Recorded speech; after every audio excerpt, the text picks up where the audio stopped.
മൂവാറ്റുപുഴ നിർമ്മല കോളേജിൽ ഉണ്ടായ പ്രശ്നം, അതിന് ഇന്നൊരു പരിഹാരമായിട്ടുണ്ട്. അതിന് അതിൻ്റെ ഉത്തരവാദിത്തപ്പെട്ടവർ ആ വിഷയവുമായി ബന്ധപ്പെട്ട് ഇന്ന് ഈ കുട്ടികൾ ചെയ്തത് തെറ്റായി പോയി, ഇത് ചെയ്യാൻ പാടില്ലാത്തൊരു കാര്യമാണ്, കുട്ടികളുടെ ഭാഗത്തുനിന്ന് തെറ്റുണ്ടായി എന്ന് അവർ പ്രഖ്യാപിച്ചു. അതോടുകൂടി ആ പ്രശ്നം സോൾവായി. എന്നാൽ എന്തുകൊണ്ട് ഈ പ്രശ്നം സോൾവായി എന്നുള്ള ഒരു ചോദ്യം നമ്മുടെ മുമ്പിൽ നമ്മളൊന്ന് അവലോകനം ചെയ്യേണ്ടിയിരിക്കുന്നു. സാധാരണ ഇങ്ങനൊരു പ്രശ്നമുണ്ടായാൽ ഇത് അവരൊരു ക്ഷമാപണം നടത്തുന്ന ഒരു സംവിധാനം ഉണ്ടാകും? ഇല്ല. എന്നാൽ ആ പ്രശ്നത്തിന് ഇന്ന് ഒരു പരിഹാരമേ. അതിൻ്റെ പിന്നിൽ എന്താണ് ഒരു ഘടകം? ഞാൻ എൻ്റെ ഒരു വ്യൂ ആണ് പറയുന്നത്. നിങ്ങൾക്ക് നിങ്ങളുടേതായിട്ടുള്ള സ്വതന്ത്ര ചിന്താഗതിയുണ്ട്. കേരളത്തിലും ഇന്ത്യയിലും BJPയുടെ അല്ലെങ്കിൽ കേരളത്തിൽ BJPയുടെ ഒരു വളർച്ചയാണ് ഇസ്ലാമിക് ഭീകരന്മാരുടെ പത്തി താഴാനായിട്ടുള്ള പ്രധാനപ്പെട്ട കാരണം എന്നുള്ളതാണ് എനിക്ക് മനസ്സിലാക്കുവാനായിട്ട് കഴിഞ്ഞിട്ടുള്ളത്. അപ്പോൾ ഈ നിർമ്മല കോളേജിലൊക്കെ ഉണ്ടായിട്ടുള്ള ഈ സംഭവം എന്ന് പറയുന്നത്, ഇത് ഒരു പ്ലാനഡ് അറ്റാക്കാണ്. ഇതിൽ മറ്റ് പല വൻ ശക്തികൾക്ക് ഇതിൻ്റെ ഉള്ളിൽ കൈയുണ്ട്. ഒരു 10-100 കുട്ടികൾ കൂടി ഇന്നലെ വരെ സാറേ സാറേ എന്ന് വിളിച്ചുകൊണ്ടിരുന്ന പ്രിൻസിപ്പാളിൻ്റെ മുഖത്ത് നോക്കി അദ്ദേഹത്തെ തെറി പറയുകയും ചീത്ത പറയുകയും അദ്ദേഹത്തിനെതിരെ മുദ്രാവാക്യം മുഴക്കി. എന്തൊരു അഹങ്കാരമാണ്! കോളേജിന്റെ മുമ്പിൽ പ്രിൻസിപ്പാളിന്റെ ഓഫീസിന്റെ മുമ്പിൽ നിന്നുകൊണ്ട് ധാർഷ്ട്യത്തോടു കൂടി സംസാരിക്കുന്നു. എന്നിട്ട് പ്രിൻസിപ്പാളിനെ ഖരോവ ചെയ്ത് വെച്ചിരുന്നു. ഇതിന്റെ പിന്നിലുള്ള കാര്യം എന്താണ്? ഇത് വിദ്യാർത്ഥി സംഘടനകളെ ഇളക്കി വിടുന്ന ചില ഛിദ്ര ശക്തികൾ ഇതിന്റെ ചുറ്റുമുണ്ട്. ഇതിലൊക്കെ വലിയ കരങ്ങൾ ഇതിന്റെ പിന്നിൽ പ്രവർത്തിക്കുന്നുണ്ട്, അല്ലാതെ നിസ്സാര കാര്യമൊന്നുമില്ല. അപ്പൊ ഞാനിത് പറയുമ്പോൾ ഇന്ന് ഒരു സ്നേഹിതൻ അദ്ദേഹം എന്നെ വിളിച്ചു. ഒരു ഇസ്ലാം സഹോദരനാണ്.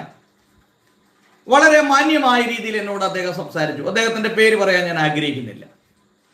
അദ്ദേഹം എന്നോട് ഇന്ന് വളരെ കാര്യമായ രീതിയിൽ ഒരു അരമണിക്കൂർ നേരം അദ്ദേഹം എന്നോട് സംസാരിച്ചു. അദ്ദേഹം പറഞ്ഞ ചില കാര്യങ്ങളും ഞാൻ ഇന്ന് ഇതിൻ്റെ അകത്തേക്ക് നിങ്ങളെ കേൾപ്പിക്കുവാനായിട്ട് ആഗ്രഹിക്കുകയാണ്. അപ്പോൾ ഞാൻ ഈ പറയുന്ന കാര്യം നിങ്ങളെ ഒരു വോയിസ് നിങ്ങളെ ഒന്ന് കേൾപ്പിക്കാൻ ആഗ്രഹിക്കുകയാണ്. ഈ കോളേജുകളിലൊക്കെ നടക്കുന്ന ഈ സംഭവങ്ങൾ, ഇതിൻ്റെ പിന്നിൽ കരങ്ങൾ പ്രവർത്തിക്കുന്നുണ്ടോ? കേരളവും ഇന്ത്യയും ഒരു ഇസ്ലാമിക് രാജ്യമാക്കി തീർക്കണമെന്നും അതുപോലെ ക്രൈസ്തവ വിഭാഗങ്ങളുടെ വിദ്യാഭ്യാസ സ്ഥാപനങ്ങളും അവരുടെ സ്ഥാപന ജംഗമ സ്വത്തുക്കളും എല്ലാം കൈക്കലാക്കണം, എന്നിട്ട് ഇവിടെ ഒരു ഇസ്ലാമിക് രാഷ്ട്രം കെട്ടിപ്പടുക്കുകയും എന്നിട്ട് അവരുടേതായിട്ടുള്ള നിയമങ്ങൾ ഇവിടെ അടിച്ചിറക്കുകയും ക്രിസ്ത്യാനികളെയും ഹിന്ദുക്കളെയും ഒരു അടിമകളാക്കി തീർക്കുകയും ചെയ്യണം, അവരുടെ സ്വാതന്ത്ര്യത്തെ, സഹിഷ്ണുതയെ, കൂട്ടമായി ജീവിക്കുന്ന അവരുടെ അവസ്ഥകളെ ഇല്ലായ്മ ചെയ്യണം എന്ന് പ്രവർത്തിക്കുന്ന ഒരു ശക്തി ഉണ്ടോ എന്ന് നിങ്ങൾ ഒരുപക്ഷെ ചിന്തിക്കും. സമൂഹത്തിൻ്റെ നാനാഭാഗങ്ങളിൽ നിന്നുള്ള പ്രതികരണം ഉണ്ടായപ്പോൾ ഒരുപക്ഷെ ഇതിൻ്റെ കാര്യം എത്ര ഗൗരവപരമാണ് എന്ന് നമ്മൾ ചിന്തിക്കേണ്ടിയിരിക്കുന്നു. എന്നാൽ ചില ആളുകൾ, ഇസ്ലാം മത പണ്ഡിതന്മാർ, നമ്മുടെ സ്കൂളുകളെയൊക്കെ കേന്ദ്രീകരിച്ചുകൊണ്ട് വളരെ ശക്തമായ രീതിയിൽ ആ സ്കൂളുകളും കോളേജുകളും ക്യാമ്പസുകളും വിദ്യാലയങ്ങളെല്ലാം ഇസ്ലാമവൽക്കരിക്കണം എന്ന് ചിന്തിക്കുന്നുണ്ട്. അപ്പൊ ഇന്ന് രാവിലെ എന്നെ വിളിച്ച ബഹുമാനപ്പെട്ട സ്നേഹിതനും ഇത് കേൾക്കണം. ഒരു ഇസ്ലാം മത പണ്ഡിതൻ പ്രസംഗിക്കുന്നതാണ് നിങ്ങളെ കേൾപ്പിക്കാനായിട്ട് ആഗ്രഹിക്കുന്നത്. അധ്യാപകരും എല്ലാവരും കൂടി തീരുമാനിച്ച് ഞങ്ങളുടെ മക്കൾക്ക് നിസ്കരിക്കാൻ സംവിധാനം, പെൺകുട്ടികൾക്ക് വേണ്ടി നമസ്കാരവുമായി ബന്ധപ്പെട്ട് ക്ലാസ് എടുത്തു കഴിഞ്ഞ്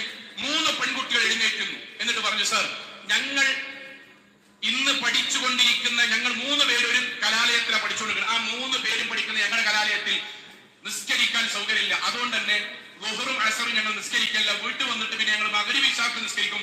ളുഹറും അസറും കലാലയമുള്ള അന്ന് ഞങ്ങൾ നിസ്കരിക്കാറില്ല. ഞാൻ അവരോട് കുറച്ച് സംസാരത്തിന് ശേഷം ലാസ്റ്റ് പറഞ്ഞു, നിങ്ങളൊരു കാര്യം ചെയ്യണം. നിങ്ങൾ 3 പേരും 3 ക്ലാസ്സിലാണല്ലോ. നിങ്ങൾ നാളെ ളുഹറിന് ശേഷം ഭക്ഷണം കഴിച്ച് എല്ലാവരും സ്വാഭാവികമായി ഉച്ചയ്ക്ക് ഇങ്ങനെ നാട്ടുവർത്തമാനങ്ങളോ ഗ്രൗണ്ടിൽ കൂടെ ഒക്കെ നടക്കുമ്പോൾ നിങ്ങൾ ഒന്നുണ്ടാക്കുക. വീട്ടിൽ നിന്ന് ചെറിയൊരു ഷാൾ കൊണ്ടുവരിക. 3 പേരും അവനവന്റെ ക്ലാസ്സിൽ നിന്ന് ശാന്തമായി സമാധാനപരമായി ആരും വിളിക്കാതെ ഒന്നും പറയാതെ ഏറ്റവും ക്ലാസിന്റെ ബാക്കിൽ കിബിലക്ക് നേരെയായിട്ട് നിസ്കരിക്കാം. 2-3 ദിവസം കഴിഞ്ഞാൽ പറ്റുമെങ്കിൽ നിങ്ങൾ 3 പേരും ഒന്നിച്ച് ജമാഅത്തായി നിസ്കരിക്കാം. ബാക്കി അള്ളാഹു നോക്കും. സോളെ ആ 3 കുട്ടികൾ ഇൻഷാ അല്ലാഹ് എന്ന് പറഞ്ഞു പോന്നു. അവർ കലാലയത്തിലേക്ക് എത്തി. പിറ്റേ ദിവസം നമ്മൾ ക്ലാസ്സിൽ പറഞ്ഞ പോലെ അവർ ചെയ്തു. 2-ാമത്തെ 3-ാമത്തെ ദിവസമായപ്പോഴേക്കും അവർ ഒന്നിച്ച് നിസ്കരിക്കാൻ തുടങ്ങി. ആ ഒന്നിച്ച് നിസ്കാരം തുടങ്ങിയതോടുകൂടി ക്ലാസ്സിലുള്ള വ്യത്യസ്തങ്ങളായ കുട്ടികൾ വീട്ടിൽ നിന്ന് ഷാള് കൊണ്ടുവരാൻ. ഇദ്ദേഹം പറയുന്നത് ഏതാണ്ട് 1,87,000 പേര് കണ്ട ഒരു വീഡിയോ ആണ്. ഇദ്ദേഹം പറയുന്നത് നമ്മൾ ഒരു കലാലയത്തിൽ ചെന്നാൽ നമ്മുടെ പെൺകുട്ടികൾ ആദ്യം ചെയ്യേണ്ടത് 2 പേരോ 3 പേരോ ഉള്ളെങ്കിൽ ആ ക്ലാസ് മുറിയുടെ പുറകിലത്തെ ബെഞ്ച് ആ പുറകിൽ നിന്നുകൊണ്ട് നിസ്കരിക്കണം, അതായത് പ്രാർത്ഥിക്കണം. അതിനുശേഷം അത് മറ്റുള്ള കുട്ടികളിലേക്ക് വ്യാപിപ്പിക്കണം. അങ്ങനെ ആഴ്ചയൊക്കെ കഴിയുമ്പോഴത്തേക്കും അങ്ങനെ വരുമ്പോൾ വീട്ടിൽ നിന്ന് അതിനുള്ള വസ്ത്രങ്ങളൊക്കെ കൊണ്ടുവരണം. എന്നിട്ട് നിങ്ങൾ ശ്രദ്ധിച്ച് കേൾക്കണം ഇദ്ദേഹത്തിന്റെ ഓരോ വാക്കുകൾ. അവർ നിസ്കാരം തുടങ്ങി. ക്ലാസിന്റെ പകുതി നിസ്കാരമായി. ഒരു ക്ലാസിന്റെ 3/4 ഭാഗവും ബെഞ്ചും ഡെസ്കും മാറ്റുന്നത് ളുഹറിന്റെ സമയത്ത് ഞങ്ങളുടെ മക്കൾക്ക് നിസ്കരിക്കാൻ സംവിധാനം വേണമെന്ന് പറഞ്ഞു. ഇന്ന് ആ കലാലയത്തിൽ 150 പെൺകുട്ടികൾക്ക് നിസ്കരിക്കാനുള്ള പള്ളി കയറ്റി. 3 കുട്ടികൾ കേട്ടോ, വളരെ പ്രധാനപ്പെട്ട കാര്യമാണ്. 3 പേരാൽ തുടങ്ങിയ ഈ നിസ്കാര പരിപാടി അത് ആ കോളേജിന്റെ അകത്ത് അവസാനം അവിടെ ഒരു പള്ളിയായി എന്നാണ് അദ്ദേഹം പറയുന്നത്. നിങ്ങളൊന്ന് ആലോചിച്ച് നോക്കിയേ. ഈ വിഷയമായി ബന്ധപ്പെട്ട് വീഡിയോ ചെയ്യുമ്പോൾ പല ആളുകളും നിങ്ങൾ എന്തുകൊണ്ടാണ് മതേതരത്തെ കുറിച്ച് നമുക്ക് ഐക്യതയല്ലേ വേണ്ടെന്നൊക്കെ പറയും. പക്ഷെ ടാർഗറ്റാണ് ഇതിന്റെ എല്ലാം പിന്നെ വലിയ ലോബിയാണ് പ്രവർത്തിക്കുന്നത്. കാരണം ഇദ്ദേഹത്തിന്റെ വാക്കുകളാണ്, ഒരു ഇസ്ലാമിക് പണ്ഡിതൻ പറയുന്ന വാക്കുകളാണ്. അങ്ങനെ ആ കലാലയത്തിൽ നമുക്കൊരു പള്ളി കിട്ടി എന്നാണ് അദ്ദേഹം പറയുന്നത്. നിങ്ങളൊന്ന് ആലോചിച്ച് നോക്കി. അപ്പൊ ഇതൊരു വലിയ ടാർഗറ്റ് അല്ലേ? നിങ്ങളൊന്ന് ശ്രദ്ധിച്ചു നോക്കി. അദ്ദേഹം പറയുന്ന ആ വാക്കുകൾ ഒന്നുകൂടെ ശ്രദ്ധിച്ച് ഒന്ന് കേട്ടു നോക്കി. അവർ കലാലയത്തിലേക്ക് എത്തി. പിറ്റേ ദിവസം നമ്മൾ ക്ലാസ്സിൽ പറഞ്ഞ പോലെ അവർ ചെയ്തു. 2-ാമത്തെ 3-ാമത്തെ നമ്മൾ ക്ലാസ്സിൽ പറഞ്ഞതുപോലെ അവർ ചെയ്തു. അതായത് ഒരു കലാലയത്തിൽ അല്ലെങ്കിൽ ഒരു കോളേജിന്റെ അകത്ത് കയറി ആ കോളേജ് ക്ലാസ് മുറി എങ്ങനെ ഇസ്ലാം വൽക്കരിക്കാം,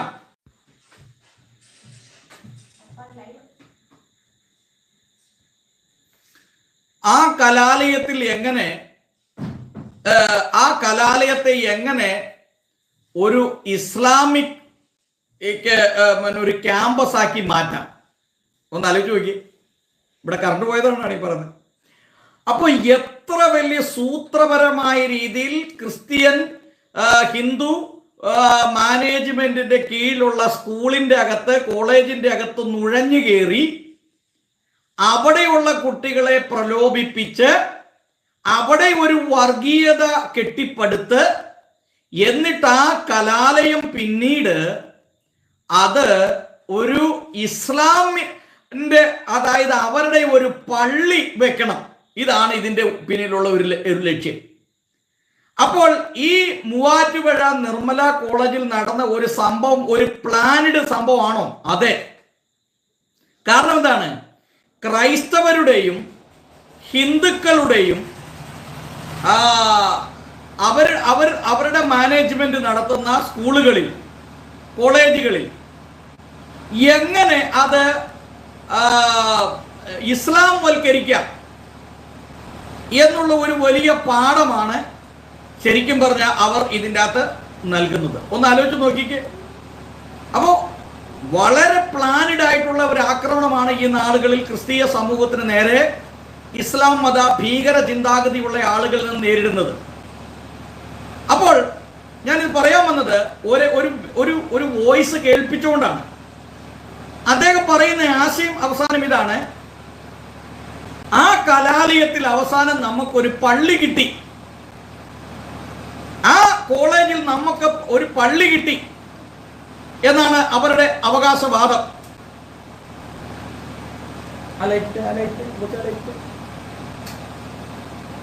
ആ കലാലയത്തിൽ നമുക്ക് ഒരു പള്ളി കിട്ടി എന്നാ പറയുന്നത്. നിങ്ങൾ ശ്രദ്ധിച്ച് കേൾക്കണം. അപ്പൊ ഇത് ഉണ്ടോ,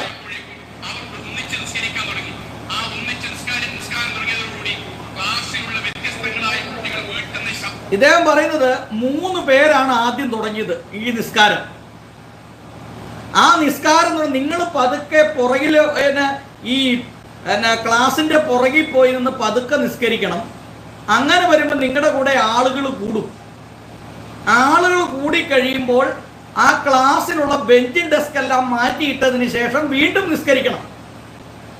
എന്നിട്ട് പതുക്കെ പതുക്കെ അത് വന്നതിന് ശേഷം അവസാനം ആ കോളേജ് ക്യാമ്പസിൽ നമുക്ക് പള്ളി വെക്കാനായിട്ടുള്ള അല്ലെങ്കിൽ പള്ളിക്കുള്ള ഒരു വ്യവസ്ഥ തരുന്നുണ്ടോ?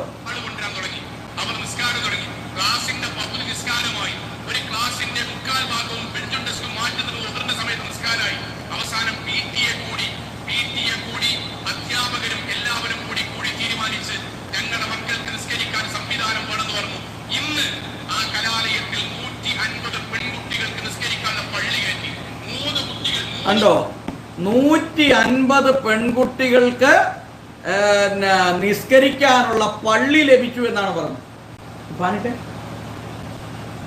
പള്ളി ലഭിച്ചു. എന്താണ് മൗലവിയുടെ ഒരു പ്ലാനിങ് കണ്ടോ? ഇതാണ് ഇവരുടെ ടാർഗറ്റ് എന്ന് പറയുന്നത്.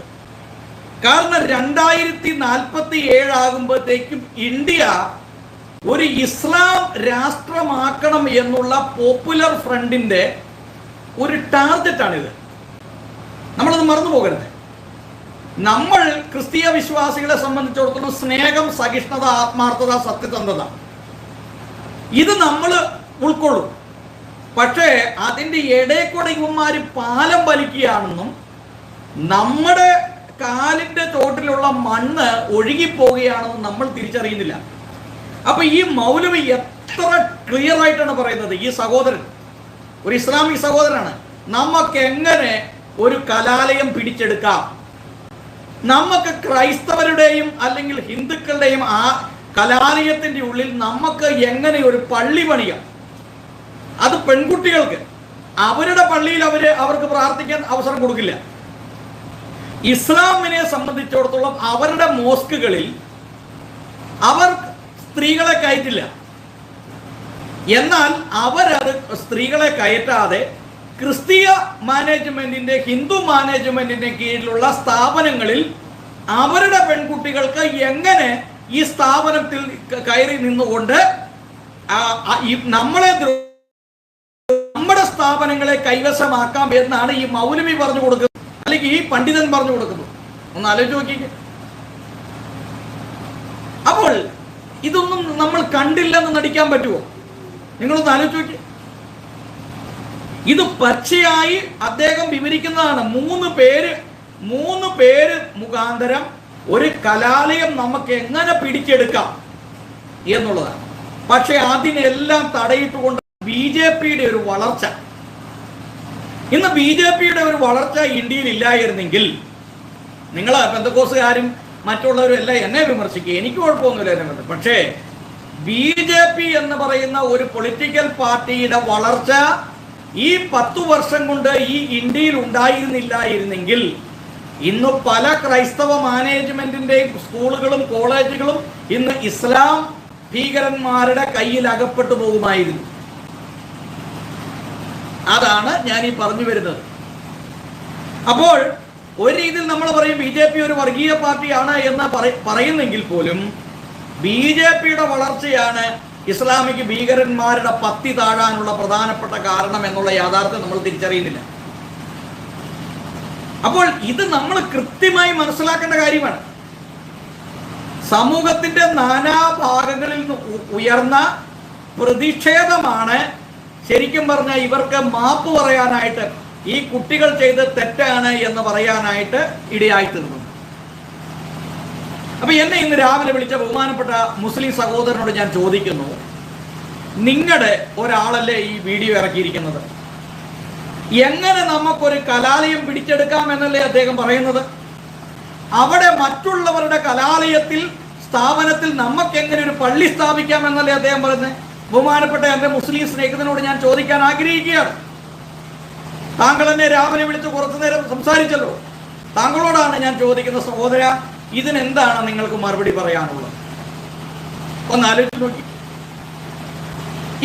ഇനി അത് മാത്രമല്ല, ഈ കഴിഞ്ഞ ദിവസം ജാർഖണ്ഡിൽ ഒരു റോഡിൽ ഒരു NH റോഡ് ബ്ലോക്ക് ചെയ്തുകൊണ്ട് ഇസ്ലാം മത സ്നേഹിതന്മാർ അവിടെ ഈ നമാജ് പഠിക്കുന്നത് കാണുവാനായിട്ട് ഇടയായത്. തിരക്കുള്ള ഒരു ഹൈവേയിൽ, ഒരു ഉദാഹരണം പറഞ്ഞാൽ നമ്മുടെ മൂവാറ്റുപുഴ കോട്ടയം തിരുവല്ല വഴി പോകുന്ന റോഡ്, MC റോഡ്, അത് ബ്ലോക്ക് ചെയ്തുകൊണ്ട് നാളെ ഇവരൊരു നിസ്കാരം ആരംഭിച്ചാൽ എന്തായിരിക്കും സംഭവിക്കാൻ പോകുന്നത്? 5 മിനിറ്റത്തെ ഒരു പ്രോഗ്രാമാണ്, അല്ലെ 5 മിനിറ്റത്തെ പ്രാർത്ഥന. 5 മിനിറ്റ് MC റോഡ് ബ്ലോക്ക് ചെയ്താൽ, അല്ലെങ്കിൽ NH2 ബ്ലോക്ക് ചെയ്താൽ, ഇവിടുത്തെ GT റോഡ് ബ്ലോക്ക് ചെയ്താൽ ഇവിടെ എന്താണ് സംഭവിക്കുന്നത്? നാളെ ഇത് സംഭവിക്കാമെന്ന് നമുക്ക് പറയാൻ പറ്റുമോ? കാരണം അതിന് ഉദാഹരണമാണ് നമ്മൾ കണ്ടത്, ജാർഖണ്ഡിൽ കണ്ടത്. ജാർഖണ്ഡിലുള്ള മെയിൻ റോഡ് ബ്ലോക്ക് ചെയ്തുകൊണ്ട് കുട്ടികളും മുതിർന്നവരും അടക്കമുള്ള ഒരു സമൂഹം മുഴുവൻ റോഡിലിറങ്ങി നിസ്കരിക്കാൻ നിൽക്കുക. എന്നിട്ട് അവർ ചിന്തിക്കുന്നത് എന്താണ്? അതിനവര് ഒരു വർഗീയ ലഹള, കാരണം അവർ ഈ റോഡ് ബ്ലോക്ക് ചെയ്യുമ്പോൾ മറ്റുള്ളവർക്ക് ഇഷ്ടപ്പെടത്തില്ല, അന്നേരം അവർ പ്രശ്നം ഉണ്ടാക്കും. അത് ഒരു വർഗീയ ലഹളയാക്കി മാറ്റാം എന്നാണ് ചിന്തിക്കുന്നത്. എന്റെ സിമ്പിൾ ചോദ്യങ്ങളാണ്. ഇതിനെന്റെ ബഹുമാനപ്പെട്ട മുസ്ലിം സ്നേഹിതൻ മറുപടി പറയണം. അദ്ദേഹം രാവിലെ എന്നെ വിളിച്ച് വളരെ കാര്യമായി എന്നോട് സംസാരിച്ചു. ബഹുമാനപ്പെട്ട സ്നേഹിതൻ എനിക്കിതിനൊരു മറുപടി തരണം. നിങ്ങളുടെ ഒരു മൗലവി, അദ്ദേഹം കലാലയങ്ങളെ എങ്ങനെ നമുക്ക് ഇസ്ലാം വൽക്കരിക്കാം, നമുക്കതെങ്ങനെ പിടിച്ചെടുക്കാം എന്നുള്ളതിനെ കുറിച്ചാണ് അദ്ദേഹം സംസാരിക്കുന്നത്. ഇന്ന് ക്രിസ്തീയ സമൂഹത്തിന് ഒരു ബോധമുണ്ടായി. കാസ പോലെയുള്ള ഒരു Christian association and alliance for social action എന്ന് പറയുന്ന ഒരു സംഘടനയൊന്നും ഉണ്ടായില്ലെങ്കിൽ ഇന്ന് ഞങ്ങളെ പോലുള്ള പാവം പിടിച്ച ക്രിസ്ത്യാനികൾ എങ്ങനെ ഈ നാട്ടിലിറങ്ങി നടക്കും?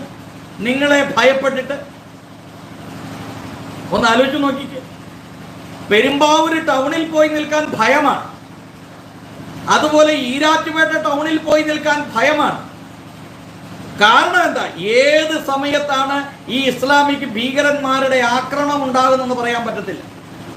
അത്രമാത്രം ഭയത്തോടു കൂടിയാണ് ജനം ഇന്ന് ഇവരെ നോക്കിക്കാണുന്നത്. പേടിയാണ്. സത്യത്തിൽ ഇങ്ങനെ ഇരുന്ന് വീഡിയോ ചെയ്യുന്നതിന്റെ പിന്നിലുള്ള ഒരു രഹസ്യം എന്ന് പറയുന്നത് നിങ്ങളെ ഭയപ്പെട്ടിട്ടാണ്. ജോസഫ് മാഷിന്റെ കൈ വെട്ടിക്കളഞ്ഞതുപോലെ നാളെ വടിവാളും കുന്തവും കുടച്ചക്രവുമായിട്ട് വന്ന് കൈയും കാലും തലയും വെട്ടിക്കളഞ്ഞാൽ ഒരു മടിയില്ലാത്ത ആളുകളാണ് ഇത് വെട്ടിക്കളഞ്ഞാലുള്ള അവസ്ഥ ഒന്ന് ആലോചിച്ച് നോക്കി.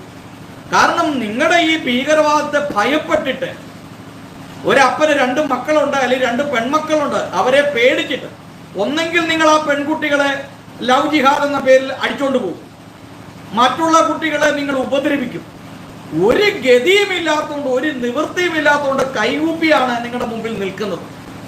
കാരണം ഇത്രയും വലിയൊരു കത്തോലിക്ക സഭയുടെ ഒരു മാനേജ്മെന്റിൽ കയറി ഇത്രയും വലിയൊരു തോന്നിവാസം കാണിക്കാൻ നിങ്ങൾക്ക് ചങ്കൂറ്റമുണ്ടായെങ്കിൽ ഞങ്ങളെപ്പോലുള്ള സാധാരണക്കാരെയൊക്കെ നിങ്ങൾ വിടുമോ? അപ്പൊ ഞങ്ങളെപ്പോലുള്ള ആളുകൾ പിന്നെ ആരെ ആശ്രയിക്കും? കോൺഗ്രസിനെ ആശ്രയിക്കാൻ പറ്റത്തില്ല, LDFിനെ ആശ്രയിക്കാൻ പറ്റത്തില്ല. പിന്നെ ഞങ്ങളെപ്പോലുള്ള ക്രിസ്ത്യാനികൾ പിന്നെ ആരെയാണ് ആശ്രയിക്കേണ്ടത്? BJP എന്ന ഒരു പൊളിറ്റിക്കൽ പാർട്ടി അല്ലാതെ വേറെ ഒന്നിനെ ആശ്രയിക്കാൻ പറ്റത്തില്ല. അപ്പോൾ ചോദിക്കും, ദൈവവിശ്വാസമില്ലേ? അത് മറ്റൊരു വിഷയമാണ്, അത് ആത്മീയതയുടെ വിഷയമാണ്. അപ്പോൾ ഈ നാളുകളിൽ ക്രിസ്തീയ വിശ്വാസികൾ BJPയിൽ ചേരുന്നതിന് അത്ഭുതപ്പെടാനുണ്ടോ? പറ. ക്രൈസ്തവർ ഇന്ന് BJPക്ക് സപ്പോർട്ട് ചെയ്യുന്നതിന് അത്ഭുതപ്പെടാനുണ്ടോ? PC ജോർജിനെ പോലുള്ള ആളുകൾ BJPയിൽ ചേർന്നു. AK ആന്റണിയുടെ പുത്രൻ അനിൽ ആന്റണി BJPയിൽ ചേർന്നു. ഇങ്ങനെ കാലാകാലങ്ങളിൽ ആളുകൾ BJP എന്ന പൊളിറ്റിക്കൽ പാർട്ടിയിലേക്ക് ചേരുന്നതിൽ എന്തെങ്കിലും അത്ഭുതപ്പെടാനുണ്ടോ? നിങ്ങളൊന്ന് പറഞ്ഞേ. എൻ്റെ പ്രിയ സ്നേഹിതൻ ഇന്ന് രാവിലെ എന്നെ വിളിച്ച് എന്നോട് സംസാരിച്ച ബഹുമാനപ്പെട്ട സ്നേഹിതനോട് ചോദിക്കുകയാണ്. എന്നോട് അദ്ദേഹം ഇന്ന് ചോദിച്ച 2-3 ചോദ്യങ്ങൾ നിങ്ങളുടെ മുമ്പിലേക്ക് വെക്കുകയാണ്. ഒരുപക്ഷെ അദ്ദേഹവും ഈ വീഡിയോ കാണുന്നുണ്ടായിരിക്കാം. എന്നോട് അദ്ദേഹം പറഞ്ഞു, സാജു തോമസ് ബ്രദർ, നിങ്ങളൊരു പാസ്റ്ററല്ലേ, നിങ്ങൾ എന്തുകൊണ്ടാണ് ഇത്രയും തരം താഴ്ന്ന രീതിയിൽ സംസാരിക്കുന്നത്? അപ്പോൾ എന്നോട് അദ്ദേഹം 3-4 ചോദ്യങ്ങൾ ചോദിച്ചു. അതിനുള്ള മറുപടിയാണ് ഈ പറയുന്നത്. ഒന്ന്, ക്രൈസ്തവ മാനേജ്മെന്റിന്റെ സ്കൂളുകൾ ഇസ്ലാം വൽക്കരിക്കാൻ വേണ്ടി അവർ നടത്തുന്ന ഒരു തീവ്ര ശ്രമം. കാഞ്ഞിരപ്പള്ളിയിൽ അമൽ ജ്യോതി എന്ന കോളേജുമായി ബന്ധപ്പെട്ടുണ്ടായ വിവാദം. അന്ന് ഒരു സഹോദരൻ പറയാ, കയറിച്ചെന്ന് അത് മുഴുവൻ അടിച്ചു പൊട്ടിച്ച് തകർക്ക്.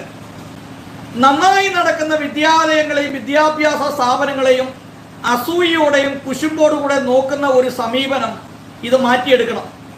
കാരണം വളരെ കഷ്ടപ്പെട്ട് ആണ് ഒരു സ്ഥാപനം വളർത്തിക്കൊണ്ടുവരുന്നത്. അപ്പം ഞാനിത് പറഞ്ഞു വന്നത്, എൻ്റെ ഇന്നത്തെ വിഷയം, BJPയുടെ വളർച്ച ഇസ്ലാം ഭീകരന്മാരുടെ പത്തി താഴ്ന്നു, അതിനൊരു സംശയമില്ല. കേരളത്തിൽ ഈ പ്രാവശ്യം ലോക്സഭയിൽ വോട്ട് കിട്ടിയത് 20%. 20% വോട്ട് കിട്ടാനുള്ള പ്രധാന കാരണം എന്താണ്? കാരണം അത് ക്രൈസ്തവരുടെ വോട്ടാണ് കിട്ടിയിരിക്കുന്നത്. BJPക്ക് ലഭിച്ച വോട്ട് ക്രൈസ്തവരുടെ വോട്ടാണ്.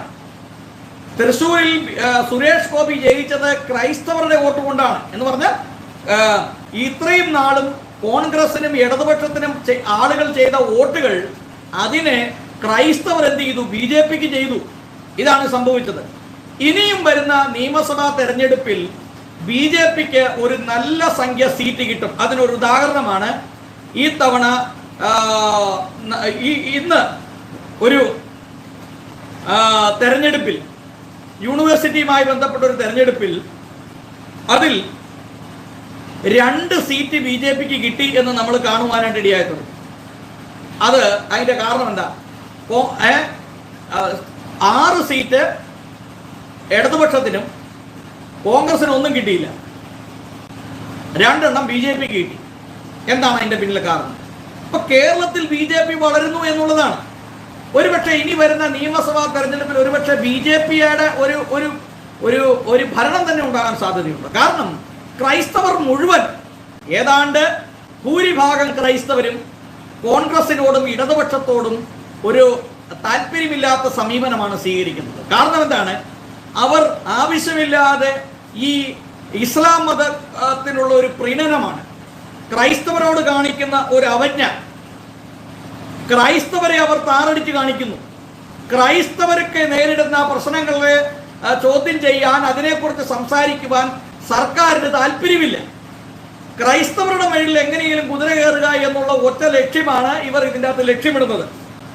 അതൊരു വലിയ പോയിന്റാണ്. അല്ലെങ്കിൽ നിങ്ങൾ പറ, ഇന്ന് ഞാനൊരു വീഡിയോ കാണിച്ചുകൊണ്ട് അല്ലെങ്കിൽ ഒരു വോയിസ് കേൾപ്പിച്ചുകൊണ്ടാണ് സംസാരിക്കുന്നത്. ഞാൻ ചുമ്മാ ഒരു ആർഗ്യുമെന്റ് പറയല്ല. അപ്പൊ ഞാൻ ഇന്നലെ ഈ വിഷയത്തെക്കുറിച്ച് സംസാരിക്കുകയും എന്നാൽ ഈ വിഷയത്തെക്കുറിച്ച് ഇനി സംസാരിക്കുന്നില്ല എന്ന് ചിന്തിച്ചിരിക്കുകയും ചെയ്യുമ്പോഴാണ് ഒരു ഇസ്ലാം മത സ്നേഹിതൻ എന്നെ വിളിച്ചിട്ട് പറയുന്നത്, നിങ്ങൾ ഞങ്ങളെ ആവശ്യമില്ലാതെ തെറ്റിദ്ധരിക്കുന്നു. ഒരു ക്രൈസ്തവനും ഒരു ഇസ്ലാം മത വിശ്വാസിയെ തെറ്റിദ്ധരിച്ചിട്ടില്ല. ഈ കാലഘട്ടങ്ങളിൽ അവർ ക്രൈസ്തവ സമൂഹത്തോട് ചെയ്ത ദ്രോഹത്തിന്റെ പരിണിതഫലമാണ് ഇങ്ങനെ ഒരു തീരുമാനമെടുക്കാനായിട്ടുള്ള ഒരു കാരണം. കെവിൻ പീറ്റർ എന്ന സ്നേഹിതൻ ഗാസ എന്ന് പറയുന്ന ഒരു സംഘടന ആരംഭിച്ചതിന് പിന്നിൽ ലവ് ജിഹാദ് എന്ന് പറയുന്ന ഒരു പ്രവണത അദ്ദേഹത്തിന്റെ കുടുംബത്തിലുണ്ടായി. അദ്ദേഹം ആറ്റുനോറ്റ് വളർത്തിയ ഒരു പെൺകുട്ടിയെ ലവ് ജിഹാദികൾ പ്ലാനിഡായിട്ട് ടാർഗറ്റ് ചെയ്ത് അവർ എന്ത് ചെയ്തു? അടിച്ചോണ്ടുപോയി. അതിന്റെ പരിണിത ഫലമായിട്ടാണ് അദ്ദേഹം ഇങ്ങനെ ഒരു തീരുമാനത്തിലേക്ക് എത്താനായിട്ടുള്ള കാരണം. അതുകൊണ്ട് ഗാസ എന്ന് പറയുന്ന ഒരു സംഘടന ഉണ്ടായതുകൊണ്ട് ക്രൈസ്തവ സമൂഹത്തിൽ കത്തോലിക്ക സഭ മുതൽ പെന്തക്കോസ്തൽ വരെയുള്ള ആളുകളുടെ ഉള്ളിൽ നമ്മളെ ടാർഗറ്റ് ചെയ്യുന്ന ഒരു മുഖ്യ ശത്രു നമുക്കുണ്ട്. നമ്മുടെ കുട്ടികളെ നമ്മൾ സൂക്ഷിക്കണം, നമ്മുടെ ജീവിതത്തെ നമ്മൾ സൂക്ഷിക്കണം. ജോസഫ് മാഷിന്റെ കൈവെട്ടി അദ്ദേഹത്തിന്റെ കുടുംബം ആത്മഹത്യ ചെയ്തു, അദ്ദേഹത്തിന്റെ ഭാര്യ ആത്മഹത്യ ചെയ്തു. അദ്ദേഹത്തിന്റെ കുടുംബത്തെ നാമാവിശേഷമാക്കിയ പോപ്പുലർ ഫ്രണ്ട് എന്ന് പറയുന്ന ഒരു ഭീകര സംഘടനയുടെ ആളുകൾ മറ്റു പല പൊളിറ്റിക്കൽ പാർട്ടിയിലേക്കും വളരെ തന്ത്രപരമായി കയറിക്കൂടിയിട്ടുണ്ട് എന്ന് ഒരു ബോധ്യം കാസ എന്ന് പറയുന്ന ഒരു സംഘടനയിലൂടെ ഞങ്ങളെ പോലുള്ള ആളുകൾക്ക് മനസ്സിലാക്കുവാൻ കഴിഞ്ഞു. അതുമാത്രമല്ല, ക്രൈസ്തവരുടെ ഓരോ സഭകളിലും ബോധവൽക്കരണം ഉണ്ടായി. ആ ബോധവൽക്കരണം ഉണ്ടായതിന്റെ പരിണിത ഫലമായിട്ടാണ് ഇന്ന് ഈ ലവ് ജിഹാദ് എന്ന് പറയുന്ന ഈ പ്രവണതയിലേക്ക് വീഴാതെ ഈ കുട്ടികൾ വീഴാതിരിക്കുന്നത്. ഒന്ന് ആലോചിച്ച് നോക്കി. ഈ അടുത്ത നാളുകളിൽ നമ്മളെ ശ്രദ്ധിപ്പിച്ച മറ്റൊരു വലിയ വീഡിയോ ആണ്. ഒരു കോളേജിൽ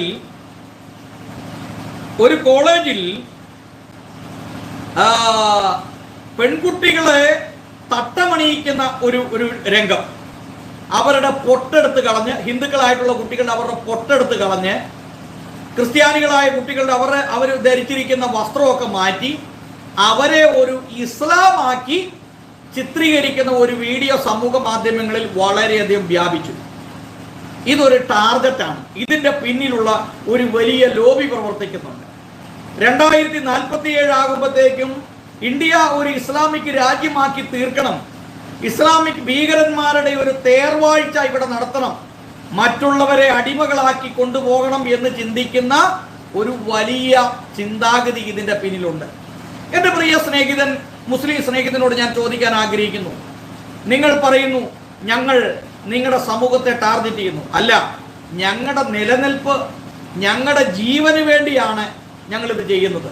ഞങ്ങളുടെ കുടുംബം അനാഥമാകാതിരിക്കാൻ, ഞങ്ങളുടെ കുഞ്ഞുങ്ങൾ അനാഥരാകാതിരിക്കാൻ, ഞങ്ങളുടെ കുടുംബത്തിൽ നിന്ന് ഒരാളെ നിങ്ങൾ പിടിച്ചോണ്ട് പോയി നാളെ പാകിസ്ഥാനിലും അതുപോലെ സിറിയയിലും അഫ്ഗാനിസ്ഥാനിലും കൊണ്ടുപോയി ലൈംഗിക തൊഴിലാളിയായിട്ട് നിങ്ങൾ വിൽക്കരുത്. അത് പെറ്റുവളർത്തിയ ഞങ്ങൾക്ക് ഞങ്ങളുടെ മക്കളെ നഷ്ടപ്പെടുമ്പോഴുള്ള വേദന എത്ര തീവ്രമാണ്, തീഷ്ണമാണ്, അത് ഞങ്ങളുടെ കുടുംബത്തിന് ഉണ്ടാകരുത് എന്ന് ചിന്തിച്ചുകൊണ്ട് ഞങ്ങൾ ഉൾപ്പെട്ടു നിൽക്കുന്ന ഞങ്ങളുടെ സമൂഹത്തെ ഞങ്ങൾ ബോധവൽക്കരിക്കുകയാണ് ചെയ്യുന്നത്. ഏതെങ്കിലും ഒരു കലാലയത്തിൽ പറയാൻ പറ്റുമോ ഇന്ന വിഭാഗത്തിൽപ്പെട്ട ഒരു കുട്ടിക്ക് അഡ്മിഷൻ കൊടുക്കാൻ പറ്റത്തില്ല? അത് പറ്റത്തില്ല. കാരണം നമ്മുടെ രാജ്യം എന്ന് പറയുന്ന ഒരു മതേതര രാജ്യമാണ്. ഒരു സ്കൂളിൽ അല്ലെങ്കിൽ ഒരു കോളേജിൽ ഹിന്ദുവിൻ്റെയും ക്രിസ്ത്യാനിയുടെയും മുസ്ലിമിൻ്റെയും ഒക്കെ കുട്ടികൾ പഠിക്കും. ജൈനനും പാർസി മതക്കാരനും ബുദ്ധമതക്കാരനും ഒക്കെ പഠിക്കും, ഇല്ലേ? അപ്പൊ ഇന്ന ഒരാളെ നമുക്ക് അഡ്മിഷൻ കൊടുക്കുകയെന്ന് ഒരു മാനേജ്മെന്റിന് പറയാൻ പറ്റത്തില്ല. പക്ഷെ കൊടുത്തേ പറ്റുള്ളൂ. കൊടുത്തു കഴിയുമ്പോൾ സംഭവിക്കുന്നത് നമ്മളെ എന്ത് ചെയ്യുന്നു? ടാർഗറ്റ് ചെയ്തിരിക്കുന്നു. ഇതാണ് ഞാൻ പറഞ്ഞത്. ഇവിടെ ഞാൻ താമസിക്കുന്നിടത്ത് ഒരു SHO, station house officer, 3 star ഉണ്ട്. അദ്ദേഹത്തിൻ്റെ ഡ്രൈവർ ഒരു ഇസ്ലാം മത വിശ്വാസിയാണ്. അതായത് അദ്ദേഹം ഒരു പോലീസുകാരൻ. അപ്പം അദ്ദേഹം എന്നോട് പറയുകയാണ്, സാജു തോമസ്, നിങ്ങൾ ക്രിസ്ത്യാനികളെ സംബന്ധിച്ചിടത്തോളം നിങ്ങൾ നല്ല കഠിനാധ്വാനികളാണ്, നിങ്ങൾക്ക് വിദ്യാഭ്യാസമുണ്ട്, നിങ്ങൾ കഠിനാധ്വാനികളാണ്, നിങ്ങളെക്കുറിച്ച് ഞങ്ങൾക്കറിയാം. അതായത് ക്രിസ്ത്യൻ നേഴ്സ് പെൺകുട്ടികൾക്കാണ് ലോകത്തിൽ ഏറ്റവും കൂടുതൽ ആളുകൾ അവരെ ബഹുമാനിക്കുന്നു. കാരണം ക്രിസ്ത്യൻ പെൺകുട്ടികളെ സംബന്ധിച്ചവർ അവർ നല്ലപോലെ അധ്വാനിക്കുന്നവരാണ്, ജോലി ചെയ്യുന്നവരാണ്. പക്ഷെ അദ്ദേഹം പറയാണ്, എൻ്റെ ഡ്രൈവർ അദ്ദേഹം ഒരു ഇസ്ലാം മത വിശ്വാസിയാണ്, അദ്ദേഹത്തിന് 5 നേരം നിസ്കരിക്കണം. അപ്പം നിസ്കരിക്കുക എന്ന് പറഞ്ഞു കഴിഞ്ഞാൽ പോലീസുകാരനാ ഈ കള്ളനെ പിടിക്കാൻ പോകുമ്പോഴാണ് അദ്ദേഹത്തിന് നിസ്കരിക്കാൻ തോന്നുന്നെങ്കിൽ എന്ത് ചെയ്യും? അപ്പൊ പുള്ളി എന്നിട്ട് അദ്ദേഹം SHO ആണ്. അദ്ദേഹം അവിടെ വണ്ടി മാറ്റി അവിടെ ഇട്ടിട്ട് അദ്ദേഹത്തിന്റെ കൂടെയുള്ള പോലീസുകാരൻ ഡ്രൈവർ അദ്ദേഹം നിസ്കരിക്കാൻ പോയി. അദ്ദേഹം ഇങ്ങനെ കാവൽ നിൽക്കുക അവിടെ. അപ്പം അദ്ദേഹം പറയാ, കണ്ടോ നമ്മൾ എന്ത് ചെയ്യും? ഇനി ഈ വിഷയവുമായി ബന്ധപ്പെട്ട് നിങ്ങൾ നിസ്കരിക്കരുത് എന്ന് അല്ലെങ്കിൽ അങ്ങനെ എന്തെങ്കിലും ഒരു വാക്ക് പറഞ്ഞാൽ ഇവർ നാളെ അതൊരു വർഗീയ ലഹളയാക്കി മാറ്റും. നമ്മൾ എന്ത് ചെയ്യും പറ? ഒരു എയ്റോപ്ലെയിനെ യാത്ര ചെയ്യുമ്പോൾ നമ്മൾ ഈ ദിവസങ്ങൾ കണ്ടതാണ്. ട്രെയിൻ അല്ലെ എയ്റോപ്ലെയിൻ ടേക്ക് ഓഫ് ചെയ്യേണ്ട സമയമായപ്പോഴും രണ്ടുപേർ അവിടെ വിരിച്ച് നിസ്കരിച്ചുകൊണ്ടിരിക്കുക. എന്ത് ചെയ്യും? ഇനി അവരോട് നിസ്കരിക്കരുതെന്ന് പറഞ്ഞാൽ സംഭവിക്കാൻ പോകുന്ന കാര്യമാണ് നാളെ അതൊരു വലിയ വർഗീയ ലഹളയാണ്. കാരണം അവർ ചോദിക്കും, പ്രാർത്ഥിക്കരുതെന്ന് പറഞ്ഞു. ഡൽഹിയിൽ മെയിൻ റോഡിൽ, ഡൽഹിയിലെ റോഡൊക്കെ നിങ്ങൾക്കറിയാം. ഡൽഹിയിലെ അവസ്ഥ ഒന്ന് ആലോചിക്കുക. ഡൽഹിയിലെ റോഡിലെ അവസ്ഥ ഒന്ന് ആലോചിക്കുക. ആ റോഡ് വട്ടം ക്രോസ് ചെയ്തുകൊണ്ട് അവിടുത്തെ മുഴുവൻ ഈ സംഗതി ട്രാഫിക് ബ്ലോക്ക് ചെയ്തുകൊണ്ട് അവരവിടെ നിന്നുകൊണ്ട് നിസ്കരിക്കുകയാണ്. അപ്പൊ അതിലേ പോകുന്ന വണ്ടി എങ്ങനെ പോകും? പറ, ഒന്നാലോചിച്ചു, വണ്ടി എങ്ങനെ പോകും? അപ്പം ഇതൊക്കെ ഈ ഈ ദൈവവിശ്വാസം എന്നൊക്കെ പറയുന്നത് അത് സമൂഹത്തിന് കൂടെ ഗുണമുള്ളതായിരിക്കണം എന്നാണ് എൻ്റെ ഒരു അഭിപ്രായം. ഇപ്പൊ പള്ളി ആയാലും കൊള്ളാം, അമ്പലമായാലും കൊള്ളാം, മോസ്ക് ആയാലും കൊള്ളാം, ഈ മനുഷ്യനെ ദ്രോഹിക്കുന്ന ഒരു പരിപാടിയും ചെയ്യാൻ പാടില്ല. ഇപ്പൊ ഞാൻ പലപ്പോഴും ഞങ്ങളുടെ പെന്തക്കോസുകാരോട് പറയാറുണ്ട്, നിങ്ങൾ മറ്റുള്ളവരെ ദ്രോഹിക്കരുത്. കാരണം തിരുവനന്തപുരത്ത് ഒരു പെന്തക്കോസ് പാസ്റ്ററെ അയലോക്കംകാരൻ തല്ലാനുള്ള കാരണം തന്നെ.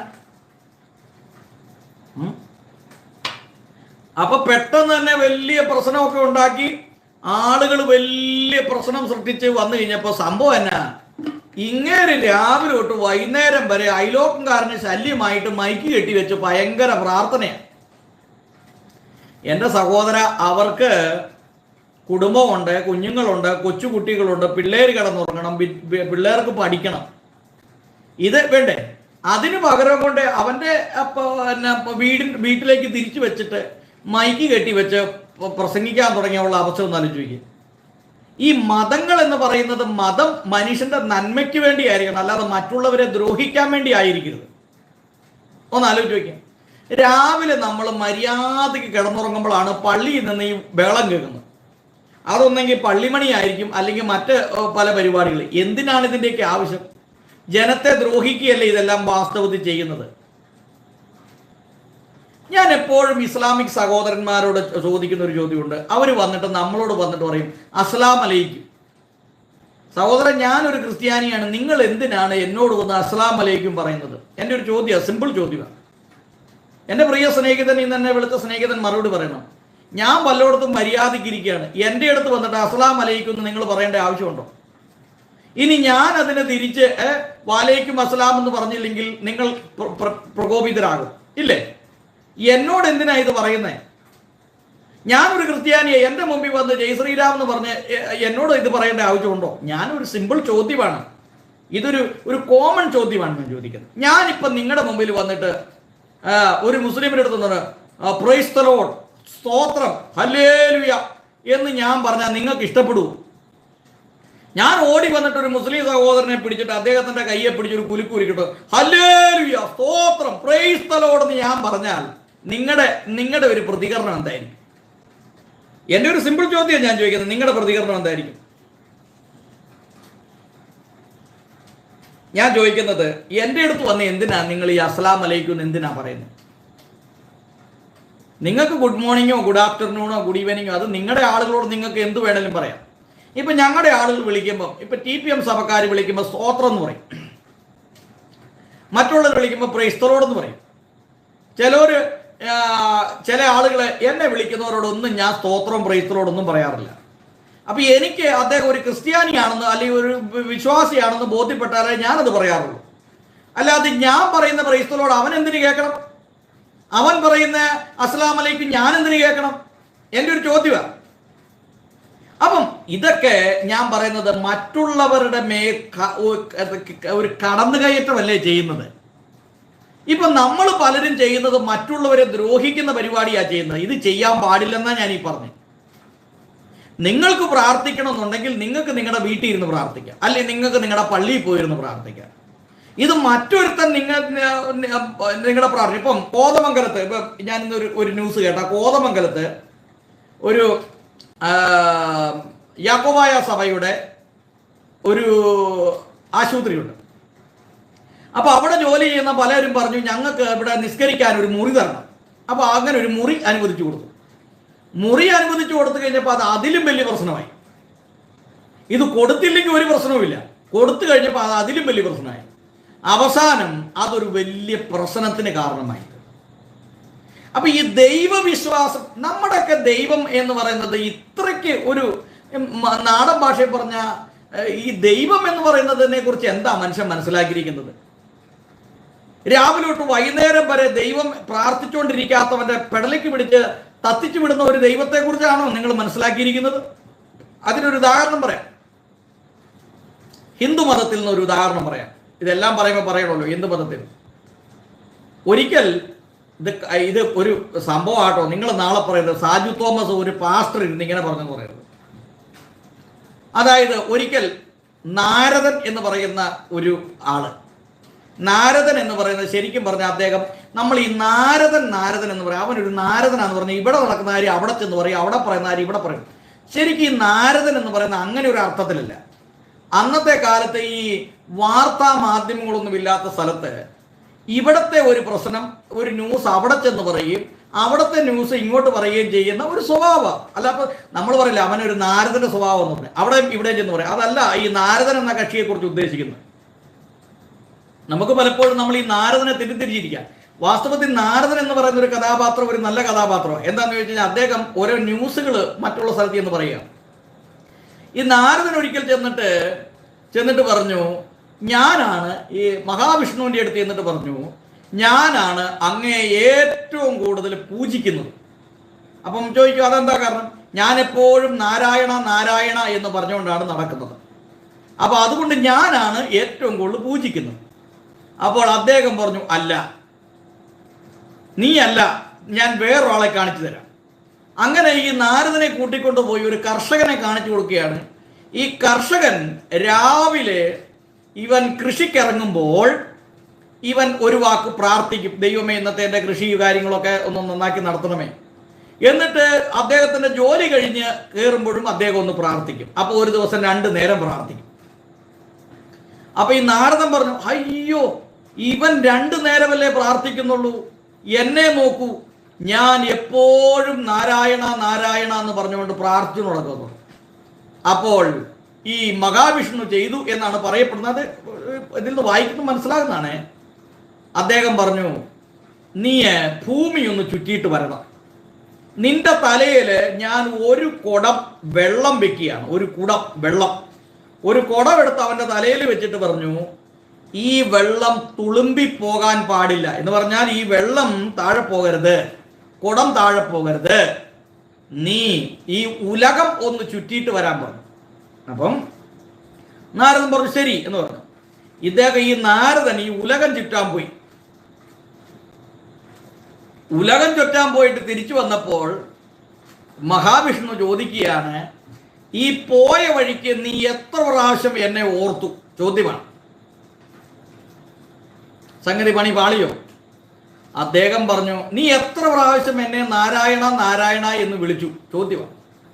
അപ്പൊ പറഞ്ഞു, അയ്യോ, ഞാന് ഈ വെള്ളം തുളുമ്പും എന്ന് വിചാരിച്ചുകൊണ്ട് അതിലായിരുന്നു എൻ്റെ ശ്രദ്ധ, അതുകൊണ്ട് ഞാൻ അത് മറന്നുപോയി എന്ന് പറഞ്ഞു. കണ്ടോ? അപ്പോഴാണ് ഇദ്ദേഹം പറഞ്ഞ ഒരു മറുപടിയാണെന്നാണ് പറഞ്ഞത്, എന്നെ ഏറ്റവും അധികം ബഹുമാനിക്കുക ചെയ്യുന്നത് എൻ്റെ ഇദ്ദേഹമാണ്. കാരണം അദ്ദേഹത്തിന്റെ ജോലി തിരക്കിലും അദ്ദേഹം എന്നെ ഓർത്തു. നിനക്ക് ഒരു ഉദാഹരണം പറഞ്ഞാൽ, ഒരു പണിയില്ലാത്തവന്മാർക്ക് അവര് രാവിലെ തൊട്ട് വൈകുന്നേരം വരെ ഭയങ്കര പ്രാർത്ഥനയാണെന്നാണ് പറയുന്നത്. ശരിക്കും ദൈവം അത് ആഗ്രഹിക്കുന്നുണ്ടോ? ഞാൻ ചോദിക്കുന്നത്, എന്നെയും നിങ്ങളെയും ദൈവം ഈ ഭൂമിയിലേക്ക് സൃഷ്ടിച്ചാക്കിയത് കുറെ ജോലി ചെയ്യാൻ വേണ്ടിയിട്ടല്ലേ? ഏതനിൽ വേല ചെയ്യുവാനും തോട്ടം കാപ്പാനുമാണ് ആദാമിനെ സൃഷ്ടിച്ചാക്കിയതാണ് നമ്മൾ വായിക്കുന്നത്. എൻ്റെ ഒരു ചോദ്യം, ഈ ഒരു പണിയില്ലാത്ത കുറേവന്മാർ കൂടി ഉണ്ടാക്കുന്ന കുറെ പ്രശ്നങ്ങളാണ് ഇതിൻ്റെ പിന്നിലൊക്കെ. മൂക്കുമുട്ട തീറ്റയും കഴിഞ്ഞിട്ട് ഓരോരുത്തർ ചെയ്യുന്ന കുറെ പരിപാടിയാണ്. പക്ഷേ ശരിക്കും പറഞ്ഞു കഴിഞ്ഞാൽ നമ്മുടെ കർത്തവ്യം, നമ്മളെ ഏൽപ്പിച്ച ഒരു ഡ്യൂട്ടിയുണ്ട്, അത് നമ്മൾ ചെയ്യണ്ടേ? അല്ലാതെ നമ്മൾ മറ്റുള്ളവൻ്റെ മുതുകത്ത് കയറി അവൻ്റെ വായിലോട്ട് മൈക്കും കെട്ടി വെച്ചിട്ട് നമ്മളൊന്നും ഭയങ്കര ഘോരം പ്രസംഗിക്കുന്നു. എന്നിട്ട് നിശിതമായിട്ട് മറ്റുള്ളവരെ വിമർശിക്കുന്നു. ഇതിന്റെ ആവശ്യമുണ്ടോ? ദൈവം ഇത്രയ്ക്ക് വലിയൊരു ദരിദ്രവാസിയാണോ നമ്മൾ ചിന്തിക്കണ്ടേ? അല്ല.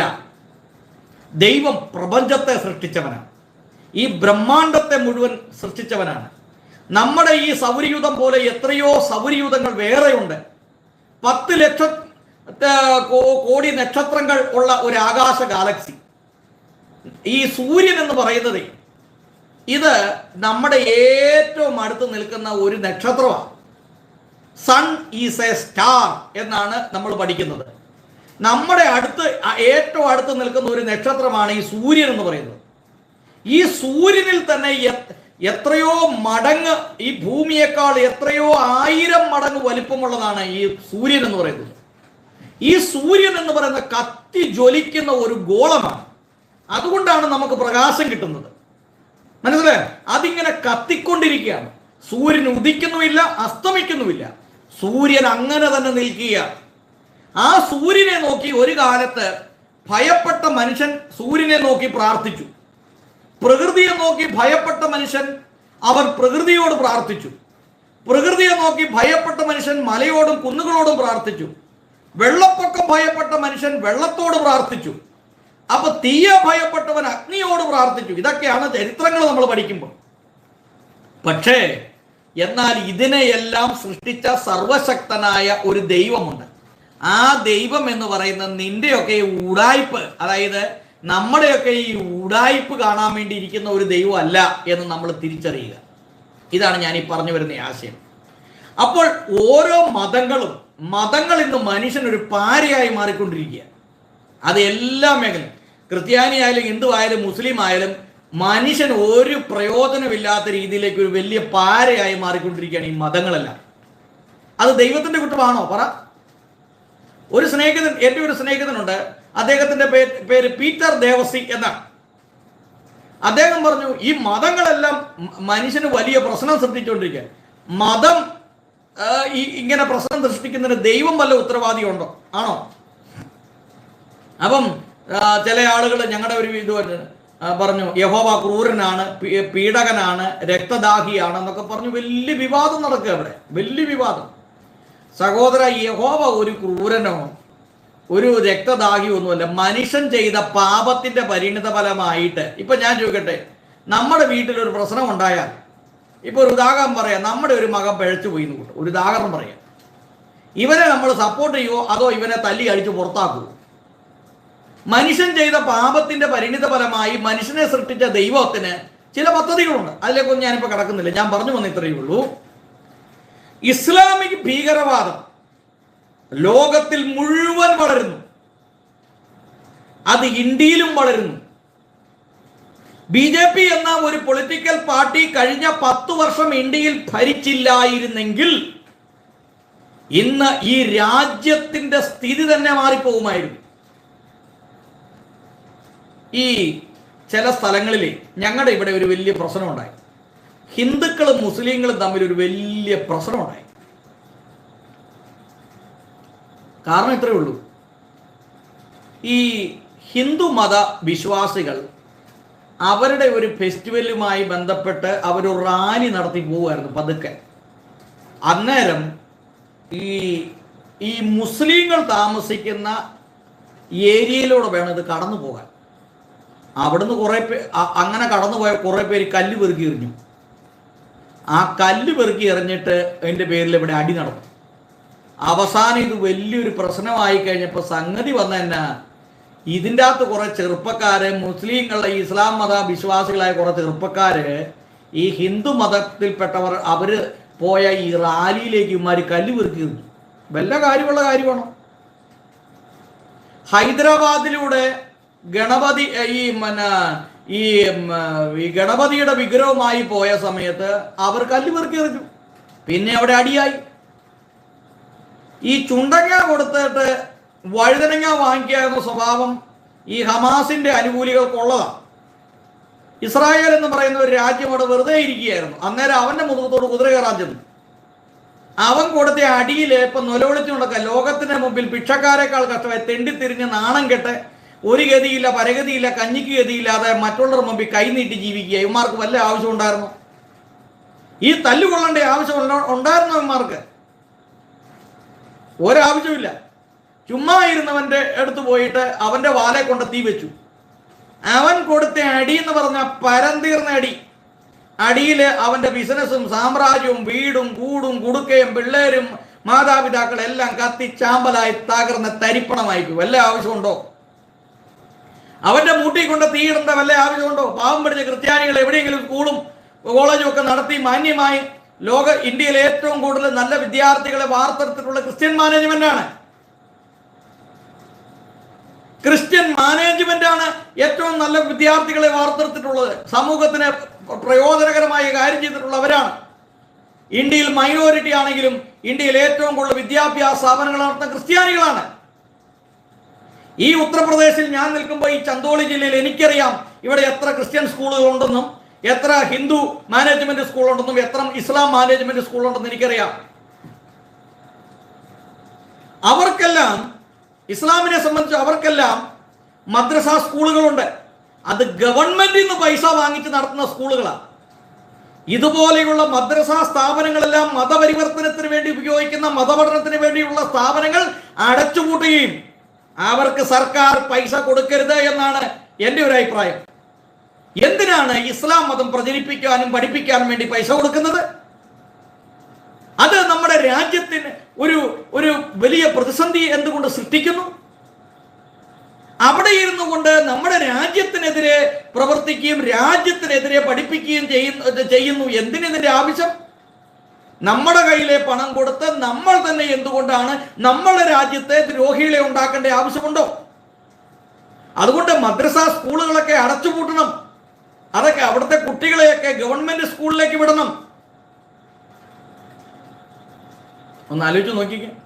ഇതൊക്കെ ചുമ്മാ പറയുന്നതല്ല, ഇതൊക്കെ പച്ചയായ യാഥാർത്ഥ്യങ്ങളാണ് ഈ പറയുന്നത്. ചുമ്മാ പറയേണ്ട ആവശ്യമുണ്ടോ? നമ്മുടെ രാജ്യം ഈ വലിയൊരു അപകടത്തിലേക്കാണ് പോകുന്നത്. നിങ്ങളോട് വളരെ കൃത്യമായിട്ട് പറയാം, BJPയുടെ ഒരു ഭരണം ക്രിസ്ത്യാനികൾ പലരും ആഗ്രഹിക്കുന്നില്ല, പക്ഷെ ഇപ്പൊ ആഗ്രഹിക്കുന്നുണ്ട്. കാരണം ഇനി ക്രൈസ്തവരെ സംബന്ധിച്ച് യോജിച്ച് നിൽക്കാൻ പറ്റിയത് BJPയോട് മാത്രമേ ഉള്ളൂ. ഒരു സുവിശേഷകനായി ഞാനിത് പറയുമ്പോൾ എൻ്റെ വിഭാഗത്തിൽപ്പെട്ട പെന്തക്കോസ്തൽ സമൂഹം പോലും എന്നെ എതിർക്കും. പക്ഷേ രഹസ്യമായിട്ട് നിങ്ങൾ പല സുവിശേഷകന്മാരോട് ചോദിച്ചാൽ അവർ പറയും അതാണ് അതിൻ്റെ സത്യമെന്ന്. കാരണം ഹിന്ദു മതം എന്ന് പറയുന്ന അല്ലെങ്കിൽ ഈ BJP എന്ന് പറയുന്നത് ഒരു വർഗീയ പാർട്ടിയാണ് എന്ന് ആളുകൾ പറയുന്നുണ്ടെങ്കിലും അവരുടേതായിട്ടുള്ള അതിനൊരു ലിമിറ്റുണ്ട്, നമുക്കതറിയാം. പക്ഷേ ഇസ്ലാമിക് ഭീകരവാദം ഇവിടെ വളർന്നു കഴിയുമ്പോൾ എന്താണ് സംഭവിക്കുന്നത്? നമ്മുടെ കോളേജുകളും സ്കൂളുകളും അവർ ആക്രമിച്ച് കീഴടക്കും. അവരുടെ ശരീഅത്ത് നിയമം അവിടെ അപ്ലൈ ചെയ്യും. നമ്മൾ നാളെ ഇതുപോലെയുള്ള പർദ്ദയും സാധനമെല്ലാം ധരിച്ചുകൊണ്ടേ നമുക്ക് പുറത്തിറങ്ങാൻ പറ്റുള്ളൂ. നമ്മുടെ പല പോലീസുകാരും ഒക്കെ ഇനി താടിയൊക്കെ നീട്ടി നടത്തേണ്ടതായിട്ടുള്ള സാഹചര്യം വരും. അപ്പോഴാണ് എൻ്റെ ഒരു ചോദ്യം, ഒരു ഇസ്ലാം രാജ്യവുമായിട്ട് നമ്മുടെ ഭാരതം ഒരു യുദ്ധത്തിന്റെ വക്കീലെത്തിയാൽ ആരുടെ കൂടെ നിൽക്കും? ചൈന കമ്മ്യൂണിസ്റ്റ് രാജ്യമാണ്. ഇന്ത്യയും ചൈനയും തമ്മിൽ ഒരു യുദ്ധം വന്നാൽ കമ്മ്യൂണിസ്റ്റുകാർ ആരുടെ കൂടെ നിൽക്കും? എൻ്റെ ഒരു ചോദ്യമാണ്. കമ്മ്യൂണിസ്റ്റുകാർ ആരുടെ കൂടെ നിൽക്കും? ഇന്ത്യയിൽ താമസിച്ചുകൊണ്ട് ഇന്ത്യയിലെ ഭക്ഷണം കഴിച്ചുകൊണ്ട് ചൈനയെ സപ്പോർട്ട് ചെയ്യുന്ന പല കമ്മ്യൂണിസ്റ്റുകാരുമുണ്ട്. അതുപോലെ തന്നെ ഇന്ത്യയിൽ താമസിച്ചുകൊണ്ട് പാകിസ്ഥാനെയും അതുപോലെ സിറിയ അതുപോലെ രാജ്യങ്ങളെ സപ്പോർട്ട് ചെയ്യുന്ന പല ആളുകൾ വേറെയുണ്ട്. അപ്പോൾ എൻ്റെ ഒരു ചോദ്യം, നമ്മുടെ രാജ്യത്തിൻ്റെ അഖണ്ഡത മതേതരത്വം കാത്തു സൂക്ഷിക്കുക എന്ന് പറയുന്നത് എല്ലാവരുടെ ഉത്തരവാദിത്തപ്പെട്ട കാര്യമല്ലേ? ഹിന്ദുക്കൾക്ക് അവരുടേതായ ആരാധന രീതി, അവരുടേതായ രീതി. ക്രിസ്ത്യാനികളെ സംബന്ധിച്ച് അവർക്ക് അവരുടേതായ രീതികൾ. ഇസ്ലാമിനെ സംബന്ധിച്ച് അവർക്ക് അവരുടേതായ രീതികൾ. എന്തിന് ഒരു മതം മറ്റുള്ള മതത്തിന്റെ പുറത്ത് കുതിര കയറണം? എന്തിന് മറ്റുള്ള മതത്തിന്റെ സ്ഥാപനങ്ങളിൽ കുതിര കയറണം? നിങ്ങളൊന്ന് ആലോചിച്ച് നോക്കി. അപ്പൊ ഞാനിത് പറഞ്ഞു വന്ന ഇത്രയേ ഉള്ളൂ. ഈ കേരളത്തിൽ 20% വോട്ട് BJPക്ക് കിട്ടാനുള്ള കാരണം എന്താ? പറ. കാരണം ഒന്ന്, ഇപ്പോൾ ഭരിക്കുന്ന LDFിൽ നിന്നോ അല്ലെങ്കിൽ കോൺഗ്രസിൽ നിന്നോ ക്രിസ്ത്യാനികൾക്ക് ഒരു അർഹതപ്പെട്ട ഒരു പരിഗണന ലഭിക്കുകയില്ല എന്ന് കണ്ടുകൊണ്ടാണ് ക്രിസ്ത്യൻസ് പലരും BJPയിലേക്ക് മാറാനും വോട്ട് രേഖപ്പെടുത്താനും തയ്യാറായി തീർന്നത്. കാരണം എന്താണ്? അമിതമായ ഇസ്ലാം പ്രീണനമാണ് ഗവൺമെന്റിന്റെ ഭാഗത്തുനിന്നുണ്ട്. അർഹതപ്പെട്ട ഒരാനുകൂല്യവും ക്രിസ്ത്യാനികൾക്ക് ലഭിക്കുന്നില്ല. അവർ ഭയത്തോടു കൂടിയാണ് ജീവിക്കുന്നത്. അവർ ഭയത്തോടു കൂടിയാണ് അവരുടെ കുട്ടികളെ വളർത്തുന്നത്. വർദ്ധിച്ചു വരുന്ന മദ്യം, കഞ്ചാവ്, MDMA ഉപയോഗങ്ങൾ, ടാർഗറ്റ് ചെയ്തുള്ള ആക്രമണം, പ്ലാൻഡ് ചെയ്തുള്ള മതപരിവർത്തനം, ഇതെല്ലാം നമ്മുടെ സമൂഹത്തെ കാർന്നു തിന്നുന്ന ഒരു വിഷയമാണ്. അപ്പോഴാണ് BJPയോട് ക്രിസ്ത്യാനികൾ അടുക്കുന്നത്. അല്ലെങ്കിൽ നിങ്ങൾ പറ, ഞാനിപ്പോൾ പറയുന്നത് തെറ്റാണ്, നിങ്ങൾ പറ, BJPയോട് ക്രിസ്ത്യാനികൾ അടുക്കുന്നുണ്ടോ? ഉണ്ട്. ഇനി വരുന്ന നിയമസഭാ തെരഞ്ഞെടുപ്പിൽ എൻ്റെ ഒരു വിശ്വാസം ശരിയാണെങ്കിൽ ഒരു 10 സീറ്റെങ്കിലും കേരളത്തിൽ BJPക്ക് ലഭിക്കും എന്നാണ് എൻ്റെ ഒരു അഭിപ്രായം. അല്ലെങ്കിൽ വരുന്ന നിയമസഭാ തെരഞ്ഞെടുപ്പിൽ നമുക്കൊക്കെ നോക്കാം. അപ്പോൾ ചോദിക്കും, BJP കേരളത്തിൽ വളരുന്നത് ഗുണമാണോ ദോഷമാണോ എന്ന് ചോദിച്ചാൽ അതൊക്കെ ഒരു ഓപ്പൺ പ്ലാറ്റ്ഫോമിൽ നമ്മൾ ഡിസ്കഷൻ ചെയ്യേണ്ട കാര്യങ്ങളാണ്. ഗുണമാണോ ദോഷമാണോ? നോർത്ത് ഇന്ത്യയെ കുറിച്ച് പറയുമ്പോൾ ക്രിസ്തീയ വിശ്വാസികളെ സംബന്ധിച്ച് വലിയ പ്രതിസന്ധികളുണ്ട്. എന്നാൽ അവരുടെ ആരാധനാലയത്തിൽ പോയി അവർക്ക് പ്രാർത്ഥിക്കാം. എന്നാൽ ഇന്ത്യ ഒരു ഇസ്ലാമിക് രാജ്യമായി മാറിയാൽ ക്രൈസ്തവർക്ക് അവരുടെ ക്രിസ്തീയ ദേവാലയങ്ങളിൽ പോയി പ്രാർത്ഥിക്കാൻ പറ്റുമോ? എൻ്റെ ഒരു ചോദ്യം. അതുകൊണ്ട് ഇന്ത്യ ഒരിക്കലും ഒരു ഇസ്ലാമിക് രാജ്യമാകരുത്, ആകാൻ സമ്മതിക്കരുത്. ഞാൻ പറഞ്ഞത് വളരെ ചിന്തിച്ചാ പറഞ്ഞത്. ഇന്ത്യയെ ഒരിക്കലും ഒരു ഇസ്ലാം രാജ്യമാക്കി മാറ്റാൻ അനുവദിക്കരുത്. ഒരു കാരണവശാലും അനുവദിക്കാൻ പാടില്ല. കാരണം നമ്മുടെ ദേവാലയങ്ങൾ അവർ കയ്യേറും. ഇന്നിപ്പം UK-യിലും അതുപോലുള്ള സ്ഥലങ്ങളിലും എന്താ സംഭവിക്കുന്നത്? എന്തിനേറെ അമേരിക്കയിൽ പോലും ഒരു വലിയ പ്രകടനങ്ങൾ നടത്തി, ഫ്രാൻസിൽ ഭയങ്കര പ്രകടനം നടത്തി, പല സ്ഥലങ്ങളിലും ഒരു ബോംബിട്ട് ഒരുപാട് പേരെ കൊന്നു. ഇസ്ലാമിക് ഭീകരവാദം ലോകത്തിന്റെ നാനാഭാഗങ്ങളിൽ വളരുകയാണ്. ഫ്രാൻസ്, അമേരിക്ക, അതുപോലെ റഷ്യ, അതുപോലെ ഉള്ള രാജ്യങ്ങളൊക്കെ വളരെ ജാഗ്രതയോടുകൂടിയാണ് ഇരിക്കുന്നത്. നോക്കിക്കാണുകയാണ് എന്താണ് സംഭവിക്കുന്നത്. ഡൊണാൾഡ് ട്രംപ് എന്ന് പറയുന്ന വ്യക്തി ഇനി അടുത്ത പ്രാവശ്യവും അമേരിക്കയുടെ പ്രസിഡന്റ് സ്ഥാനത്തിലേക്ക് വരികയാണ്. കാരണം എന്താണ്? കാരണം ലോകം അഭിമുഖീകരിക്കുന്ന ഒരു വലിയ പ്രശ്നമാണ് ഇസ്ലാമിക് ഭീകരവാദം എന്ന് പറയുന്നത്. കാരണം സൂചി കുത്താൻ ഇടം കൊടുത്താൽ അവർ തൂമ്പ കയറ്റുന്ന ഒരു അവസ്ഥയിലേക്കാണ് ഇപ്പോൾ വന്നുകൊണ്ടിരിക്കുന്നത്. അവർ ഏതെങ്കിലും ഒരു രാജ്യത്ത് കടന്നുകൂടിയാൽ ആ രാജ്യത്തിന്റെ അഖണ്ഡതയെ നശിപ്പിക്കും, ആ രാജ്യത്ത് മതേതരത്വം നശിപ്പിക്കും. പാകിസ്ഥാന്റെ അവസ്ഥ എടുത്ത് പരിശോധിച്ച് നോക്കിയേ. അവിടെ അനുഭവിക്കുന്ന ക്രിസ്ത്യൻ മൈനോറിറ്റിയും അതുപോലെ ഹിന്ദു മൈനോറിറ്റിയും അനുഭവിക്കുന്ന പീഡനം, അവരെ പച്ചയ്ക്ക് കൊല്ലുകയാണ് അവിടെ ചെയ്യുന്നത്. ബലമായിട്ട് അവരെ മതപരിവർത്തനം ചെയ്യുന്നത്. അവരുടെയുള്ള പെൺകുട്ടികളെ ഇസ്ലാമിക് ഭീകരന്മാർ തട്ടിക്കൊണ്ടുപോവുകയാണ്, ബലാത്സംഗം ചെയ്യുകയാണ്. നിർബന്ധിതമായി അവരെ മതപരിവർത്തനം ചെയ്ത് അവരുടെ കുടുംബങ്ങളെയും കുഞ്ഞുങ്ങളെയും നശിപ്പിച്ചു കളയുകയാണ് ചെയ്യുന്നത്. ഇതിന്റെ മധ്യത്തിൽ നമ്മുടെ രാജ്യവും കൂടെ ഈ മതേതരത്വം കൈവിട്ടാൽ ഉള്ള പ്രശ്നം എന്താണ്? ഒന്ന് ആലോചിച്ച് നോക്കി. ഇന്ന് കാശ്മീരിലേക്ക് നോക്കിയാൽ അവിടെ മുസ്ലിങ്ങളും ഹിന്ദുക്കളും സ്നേഹത്തോടെ ഐക്യതയോടെ ജീവിക്കുന്നു, ഏകോദര സഹോദരങ്ങളെ പോലെ ജീവിക്കുന്നു. ഇന്ത്യയുടെ ഫ്ലാഗ്, നാഷണൽ ഫ്ലാഗ് ഉയർത്തിപ്പിടിക്കാൻ അഭിമാനം കൊള്ളുന്നു അവിടെയുള്ള ഇസ്ലാം മത വിശ്വാസികൾ. എന്തുകൊണ്ട്? BJPയുടെ ഒരു കാര്യക്ഷമതമായ ഇടപെടൽ മുഖാന്തരം കാശ്മീർ എന്ന് പറയുന്ന സംസ്ഥാനം സമാധാനപൂർണമായി തീർന്നിരിക്കുന്നു. അവിടെ ഇപ്പോൾ ബഹളങ്ങളില്ല, അവിടെ ഇപ്പോൾ തീവ്രവാദികളുടെ ആക്രമണങ്ങളില്ല. അവരെ തമ്മിലടിപ്പിച്ച് ചോര കുടിക്കാൻ ശ്രമിച്ച ചില രാഷ്ട്രീയ നേതാക്കന്മാർ ഇളിഭ്യരായി തീർന്നിരിക്കുന്നു എന്നുള്ളതാണ് എൻ്റെ അഭിപ്രായം. അല്ലെങ്കിൽ നിങ്ങൾ കാശ്മീരിനെ കുറിച്ചൊന്ന് പഠിക്കുക. കാശ്മീരിൽ ഇപ്പോൾ ഭീകരവാദമുണ്ടോ? ഇല്ല. കാശ്മീരിൽ ഇപ്പോൾ എന്തെങ്കിലും നുഴഞ്ഞുകയറ്റമുണ്ടോ? ഇല്ല. കാശ്മീരിൽ എന്തെങ്കിലും പ്രശ്നമുണ്ടോ? ഇല്ല. അവിടെയുള്ള മുസ്ലിങ്ങളും ഹിന്ദുക്കളും ഏകോദര സഹോദരങ്ങളെ പോലെ ഒത്തൊരുമിച്ച് ജീവിക്കുന്നു. അതെന്തുകൊണ്ടാണ്? BJP ഇവിടെ വളരെ ശക്തമായ ഇടപെടൽ കൊണ്ടാണ്. ഒന്നാലോചിക്ക്. അതുപോലെ ഉത്തർപ്രദേശ് ഒക്കെ എടുത്ത് ഇവിടെ ഒന്നും ഈ മതപരമായ ഒരു പ്രശ്നങ്ങളും ലഹളകളും ഇല്ല. എൻ്റെ പ്രിയ സ്നേഹിതൻ, ഇസ്ലാം മത സ്നേഹിതൻ എന്നോട് ചോദിച്ചു, ഉത്തർപ്രദേശിൽ മുസ്ലിങ്ങൾക്ക് ഭയങ്കര പീഡനമല്ലേ? ഇവിടെ ഒരു പീഡനവും ഇല്ല മുസ്ലിങ്ങൾക്ക്. മുസ്ലിങ്ങളും ഹിന്ദുക്കളും വളരെ സ്നേഹത്തോടും സഹിഷ്ണുതയോടും ജീവിക്കുന്ന ഒരു സംസ്ഥാനമാണ് ഉത്തർപ്രദേശ്.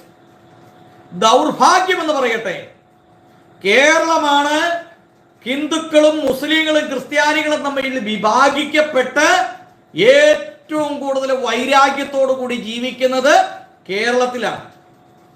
എന്നാൽ ഉത്തർപ്രദേശിൽ അതില്ല. ഉത്തർപ്രദേശിൽ ഞങ്ങൾ സ്നേഹത്തോടു കൂടിയാണ് അവരെടുത്ത് എത്തിയിരിക്കുന്നത്. അവരുടെ ഒരു ഫെസ്റ്റിവലിന് വിളിച്ചാൽ ഞങ്ങൾ പോകും. ഹിന്ദുക്കളുടെ ഒരു ഫെസ്റ്റിവലിന് വിളിച്ചാൽ അവരും വരും. എത്രയോ ഇസ്ലാം മത സ്നേഹിതന്മാർ ഹിന്ദുക്കളുടെ ദേവാലയത്തിൽ പോയി പ്രാർത്ഥിക്കുന്നുണ്ടെന്നറിയാമോ? കാശി വിശ്വനാഥ ക്ഷേത്രത്തിൽ പോയി അവർ ദർശനം നടത്തുന്നുണ്ടെന്നറിയാമോ? അത് കാണണമെങ്കിൽ വാരണാസിയിലേക്ക് വേണം. അപ്പൊ ഇതൊക്കെ ഞാൻ പറഞ്ഞു വന്നത്, ഒരാൾ മറ്റൊരാളുടെ ഒരു ദേവാലയത്തിൽ പ്രാർത്ഥിക്കുന്ന കാര്യമല്ല ഞാൻ പറഞ്ഞത്. നമ്മൾ ഏത് മതത്തിൽ നിന്നാലും നമ്മൾ ഉൾപ്പെട്ട് നിൽക്കുന്ന നമ്മുടെ രാജ്യത്തോട് നമുക്കൊരു സ്നേഹമുണ്ടായിരിക്കണം, ഒരു കൂറുണ്ടായിരിക്കണം. അത് മാത്രമല്ല, മതങ്ങൾ തമ്മിൽ തല്ലാൻ പാടില്ല. അത് ചില മതമേലധ്യക്ഷന്മാർ, ചില ആത്മീക നേതാക്കന്മാർ അതിന് ശ്രമിക്കും. പക്ഷേ കുട്ടികൾ ഒന്നും അതിൽ പോയി ചാടരുത്, മറ്റുള്ളവർ അതിൽ പോയി ചാടരുത്. അതുകൊണ്ട് കേരളത്തിൽ BJPയുടെ വളർച്ച ഇസ്ലാം ഭീകരന്മാരുടെ പത്തി താന്നു എന്നുള്ളതിന് യാതൊരു, പാമ്പിന്റെ പത്തി പോലെ പൊക്കി നിൽക്കുകയായിരുന്നു ഇങ്ങനെ. അതിൻ്റെ മുകളിൽ കിട്ടിയ ഒരു ഒറ്റ അടിയായിപ്പോയി. അതുകൊണ്ട് അക്ഷരാർത്ഥത്തിൽ കേരളത്തിലെ പൊളിറ്റിക്കൽ പാർട്ടിയെല്ലാം ഞെട്ടിയിരിക്കുകയാണ് BJPയുടെ ഒരു വളർച്ച എന്ന് പറയുന്നത്. 20% വോട്ടാണ് അവർ പിടിച്ചിരിക്കുന്നത്. ഈ 20% വോട്ട് അവർ പിടിച്ചതുകൊണ്ട് ഇനി വരുന്ന നിയമസഭാ തെരഞ്ഞെടുപ്പിൽ അതിശക്തമായ രീതിയിലുള്ള ഒരു പ്രകടനം അവർ കാഴ്ചവെക്കും. അങ്ങനെ വരുമ്പോൾ നിയമസഭയിലും നല്ലൊരു പ്രാതിനിധ്യം അവർ ഉണ്ടാക്കിയെടുക്കും. ഇതാണ് എനിക്ക് ഈ വിഷയത്തെക്കുറിച്ച് പറയാനായിട്ടുള്ളത്. ഇതിന് വളം വെച്ച് കൊടുത്തത് ആരാണ്? കാരണം ഈ ഭീകരവാദം വളർന്നുകൊണ്ടാണ്. നിങ്ങൾ കണ്ടില്ലേ, ഹമാസ് അനുകൂലികൾ എത്ര പേരുണ്ട്? പരസ്യമായിട്ട് ഹമാസിനെ അനുകൂലിച്ച എത്ര രാഷ്ട്രീയ നേതാക്കന്മാർ കേരളത്തിലുണ്ട്? അവർ പരസ്യമായി അവരുടെ സ്റ്റേറ്റ്മെന്റ് അവർ പറഞ്ഞിട്ടുണ്ട്. ശരിക്കും പറഞ്ഞു കഴിഞ്ഞാൽ നമ്മുടെ ഇന്ത്യ എടുത്ത ഒരു നിലപാട് എന്താണ്? ഇസ്രായേലിനെ സപ്പോർട്ട് ചെയ്ത് നിൽക്കുക എന്നുള്ള ഒരു തീരുമാനം എടുത്തു. കാരണം എന്താണ്? അതിന് കാരണമുണ്ട്. കാരണം ഒരു സൈഡിൽ പാകിസ്ഥാൻ നിൽക്കുന്നു ഇന്ത്യ ആക്രമിക്കാൻ, മറു സൈഡിൽ ബംഗ്ലാദേശ് നിൽക്കുന്നു, ഒരു സൈഡിൽ ചൈന നിൽക്കുന്നു. നിങ്ങൾ ഇതിന്റെ കാര്യം മനസ്സിലാക്കണം. പാകിസ്ഥാനിൽ നിന്ന് ഒരു ആക്രമണം ഉണ്ടായാൽ അപ്പോൾ തന്നെ ബംഗ്ലാദേശിൽ നിന്ന് ആക്രമണം ഉണ്ടാകും. പാകിസ്ഥാന്റെയും ബംഗ്ലാദേശിന്റെ ആക്രമണം ഉണ്ടായാൽ ചൈനയുടെ ആക്രമണം ഉണ്ടാകും. ഈ 3 രാഷ്ട്രങ്ങളും ഇന്ത്യയെ ആക്രമിക്കാതെ നിൽക്കുന്നതിന്റെ പിന്നിലുള്ള രഹസ്യം ഇസ്രായേൽ എന്ന് പറയുന്ന ഒരു രാജ്യം ഇന്ത്യയോട് സപ്പോർട്ട് ചെയ്ത് നിൽക്കുന്നതുകൊണ്ടാണ്. കാരണം എന്താണ്? ഇസ്രായേൽ ജനം അവിടെ നിന്ന് പലായനം ചെയ്തപ്പോൾ, യഹൂദന്മാർ പലായനം ചെയ്തപ്പോൾ അവർക്ക് അഭയം കൊടുത്തത് ഇന്ത്യയാണ് എന്ന് നമ്മൾ തിരിച്ചറിയണം. ഇന്ത്യയുടെ തുറമുഖ പട്ടണങ്ങളിൽ കൊച്ചിയിലും അതുപോലെ ബോംബെയിലും കൽക്കട്ടയിലും മദ്രാസ് പോലുള്ള സ്ഥലങ്ങളിലൊക്കെ അവർ വന്ന് പാർത്തു. ഇന്ത്യ എന്ന് പറയുന്ന രാജ്യം യഹൂദന്മാർക്ക് എന്നും ഒരു സപ്പോർട്ടാണ് കൊടുത്തിട്ടുള്ളത്. അതിൻ്റെ ഒരു നന്ദി സൂചകമായിട്ടാണ് ബെഞ്ചമിൻ നെതന്യാഹു പറഞ്ഞത്, ഇന്ത്യയോട് എതിർക്കുന്നവർ ആദ്യം ഞങ്ങളോട് യുദ്ധം ചെയ്യാൻ തയ്യാറാകണമെന്ന് പറഞ്ഞത്. അതിവിടെയുള്ള പല ഇസ്ലാമിക് തീവ്രവാദികൾക്കും ഇഷ്ടപ്പെട്ടിട്ടില്ല. ഇന്ത്യയിൽ താമസിച്ചുകൊണ്ട്, ഇന്ത്യയിലെ ഭക്ഷണം കഴിച്ചുകൊണ്ട് ഇന്ത്യക്കെതിരെ പ്രവർത്തിക്കുന്ന ആളുകൾ ഇതിൻ്റെ അകത്തുണ്ട്. ഇസ്രായേൽ എന്ന രാഷ്ട്രം പറഞ്ഞു, ഇന്ത്യയെ തൊടാൻ ആർക്കും സാധ്യമല്ല. ഇന്ത്യയെ തൊടണമെങ്കിൽ ഞങ്ങളോട് യുദ്ധം ചെയ്യേണ്ടി വരും. ഒരാവശ്യം ഉന്നയിച്ചാൽ പറന്നിറങ്ങുന്ന ഒരു സേന ഇസ്രായേൽ ഇന്ത്യക്ക് വേണ്ടിയുണ്ട്. അത് കണ്ടിട്ട് കണ്ണുകടിയുള്ള അസൂയുള്ള പല ഇസ്ലാമിക് ഭീകരന്മാരെ സപ്പോർട്ട് ചെയ്യുന്ന കുറെ ആളുകൾ ഇന്ത്യയിൽ താമസിക്കുന്നുണ്ട്. അവരാണ് ഹമാസിന് അനുകൂലമായ പ്രകടനം കാഴ്ചവെച്ചുകൊണ്ടിരിക്കുന്നത്. നമ്മളെ സഹായിച്ചവന്റെ കൂടെ നിൽക്കണോ അതോ നമ്മളെ ദ്രോഹിക്കുന്നവന്റെ കൂടെ നിൽക്കണോ? പറ. പാകിസ്ഥാൻ നമ്മളെ ദ്രോഹിച്ചുകൊണ്ടിരിക്കുന്നു, ബംഗ്ലാദേശ് നമ്മളെ ദ്രോഹിച്ചുകൊണ്ടിരിക്കുന്നു, ചൈന നമ്മളെ ദ്രോഹിച്ചുകൊണ്ടിരിക്കുന്നു. ഇതിന്റെ നടുവിൽ ഇസ്രായേൽ എന്ന് പറയുന്ന ഒരു രാജ്യം നമ്മളെ സഹായിച്ചുകൊണ്ടിരിക്കുന്നു. ആരുടെ കൂടെ നിൽക്കണം? ഒന്നാലോചിച്ചു നോക്കിക്കേ. ആദ്യം നമ്മുടെ രാജ്യമാണ് നമുക്ക് ഏറ്റവും വലുതെന്ന് ആദ്യം മനസ്സിലാക്കണം. നമ്മുടെ രാജ്യത്തിന്റെ നിലനിൽപ്പാണ് നമ്മുടെ ഏറ്റവും പ്രധാനപ്പെട്ട അടിസ്ഥാന ഘടകം. നമ്മൾ നിൽക്കുന്ന രാജ്യത്തോട് നന്ദിയും കൂറും നമുക്കുണ്ടാവണം. അപ്പോഴാണ് എൻ്റെ ഒരു ചോദ്യം, പാകിസ്ഥാനും ബംഗ്ലാദേശുമായി ഒരു യുദ്ധമുണ്ടായാൽ ഇവിടെ നിൽക്കുന്ന പല ആളുകളും ആരെ സപ്പോർട്ട് ചെയ്യും? അപ്പോഴാണ് ഞാൻ പറഞ്ഞത് BJPയുടെ വളർച്ച നമ്മുടെ രാജ്യത്തിന് ആവശ്യമാണ് എന്ന് ഞാൻ പറഞ്ഞു. അവരുടെ തീവ്രപരമായ ഹിന്ദുത്വ നിലപാട് മാറ്റേണ്ടിയിരിക്കുന്നു. അവർ ഈ നാളുകളിൽ മാറ്റിക്കൊണ്ടിരിക്കുന്നു. അതൊക്കെ മറ്റൊരു കാര്യം. പക്ഷേ ഞാൻ BJP അനുകൂലിക്കുകയല്ല ചെയ്യുന്നത്.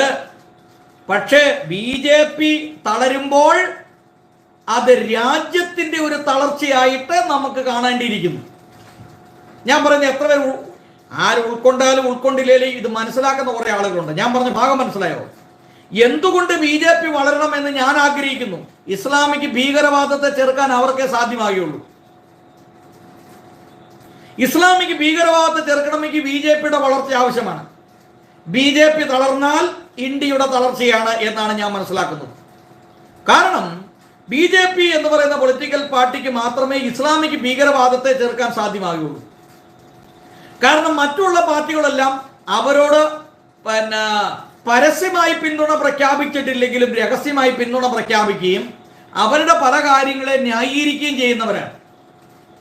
അവരെ നമ്മൾ എങ്ങനെ വിശ്വസിക്കും? നമ്മുടെ നിലനിൽപ്പ് തന്നെ അപകടത്തിലാണ് ഈ ഭീകരവാദം.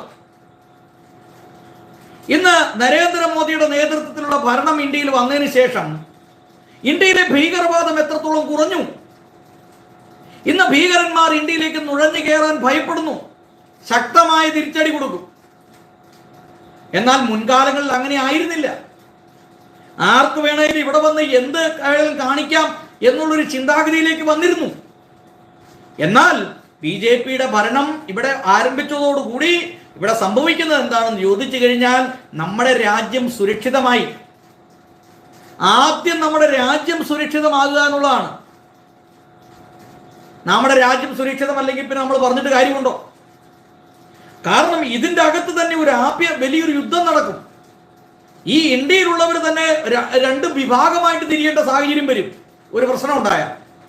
അപ്പൊ ഇതിനെയെല്ലാം മുൻകണ്ടുകൊണ്ടാണ് ഞാൻ പറയുന്നത് BJPയുടെ വളർച്ച ക്രിസ്ത്യാനികളെ സംബന്ധിച്ചിടത്തോളം അവർക്ക് പ്രതിസന്ധി സൃഷ്ടിക്കുന്നു എങ്കിലും രാജ്യത്തിന്റെ നിലനിൽപ്പിന് BJPയുടെ വളർച്ച ആവശ്യമാണ്. നിങ്ങൾ എന്നോട് എതിർക്കുന്നുണ്ടോ യോജിക്കുന്നുണ്ടോ എന്നൊന്നും എനിക്കറിയില്ല. എങ്കിലും ഞാൻ പറയുന്നത് സത്യസന്ധമായ കാര്യമാണ്.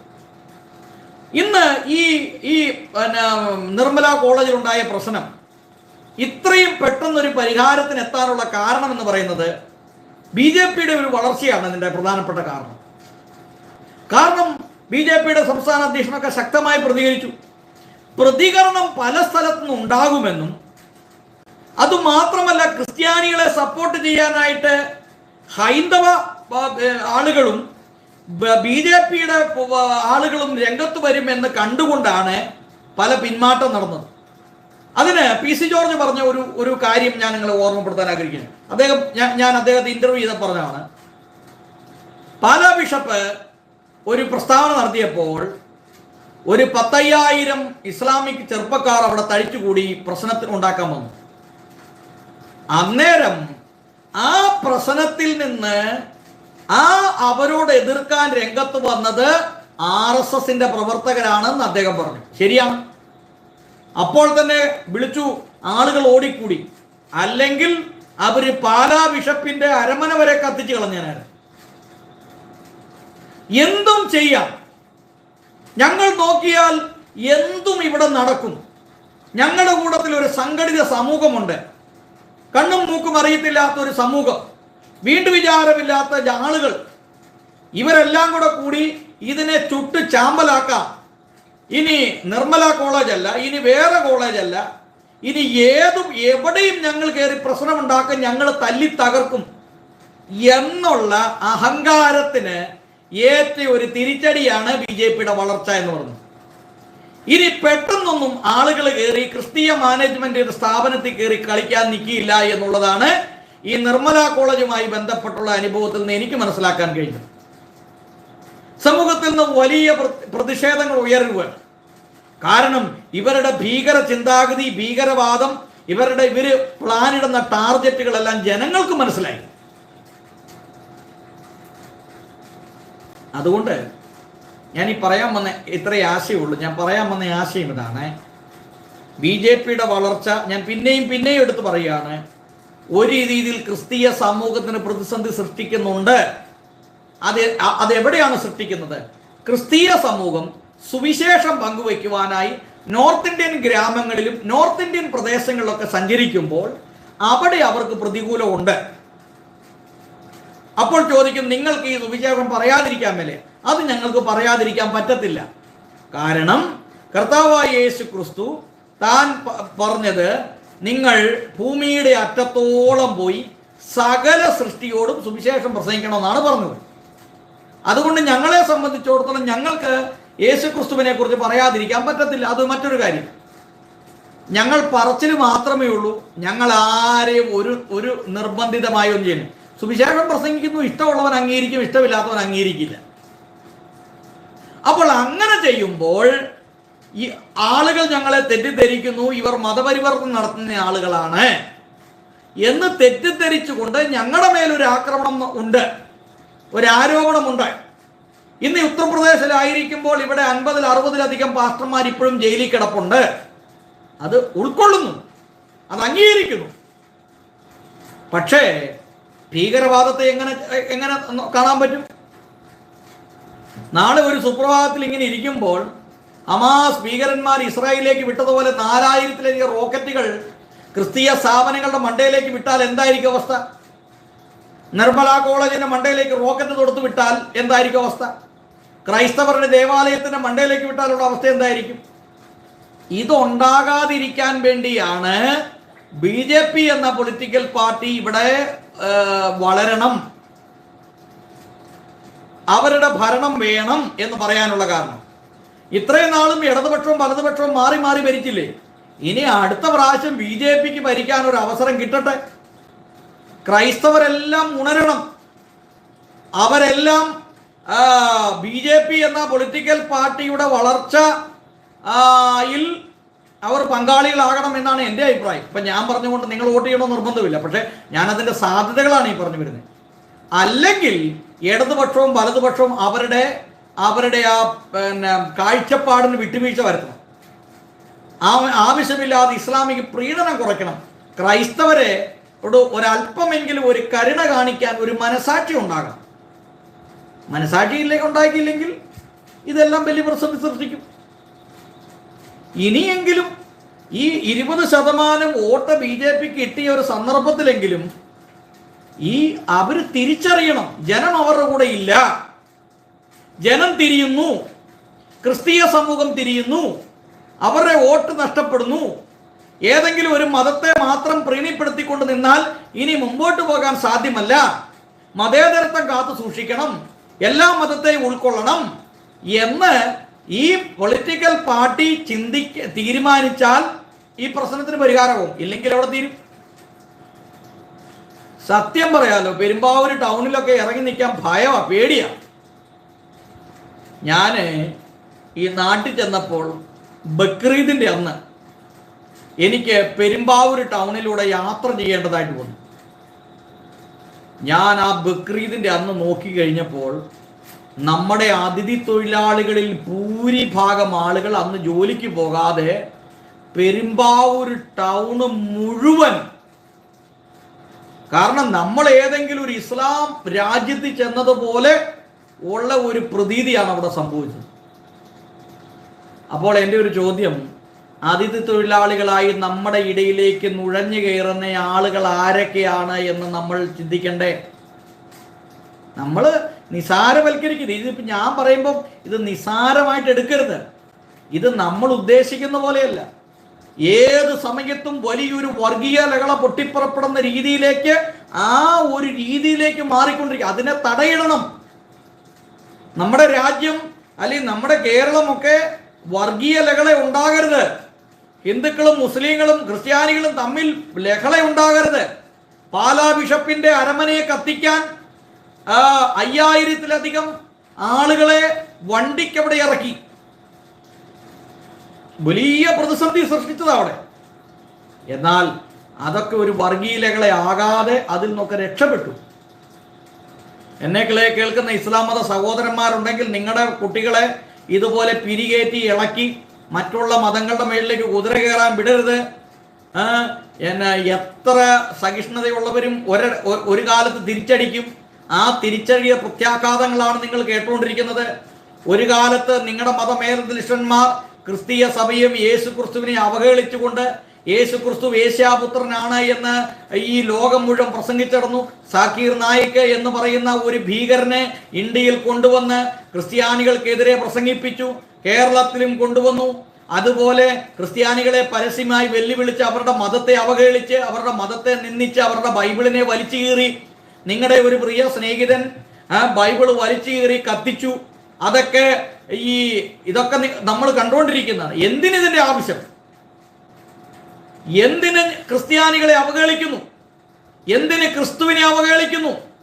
അവർ ആരാധിക്കുകയും വിശ്വസിക്കുകയും ചെയ്യുന്ന യേശു ക്രിസ്തുവിനെയും അവരുടെ മതഗ്രന്ഥത്തെയും നിങ്ങൾ എന്തുകൊണ്ട് സോഷ്യൽ മീഡിയയിൽ നിന്ന് അവഹേളിക്കുന്നു? യേശു ക്രിസ്തു വേശ്യാപുത്രനാണെന്ന് എന്തുകൊണ്ട് നിങ്ങൾ അവഹേളിച്ചുകൊണ്ട് സംസാരിക്കുന്നു? ഇതിന്റെ ആവശ്യകത ഉണ്ടോ? വെറുതെ ചുമ്മാതിരിക്കുന്ന ഒരു സമൂഹത്തെ ചൊറിഞ്ഞ് അടിമേടിക്കേണ്ട ആവശ്യമുണ്ടോ?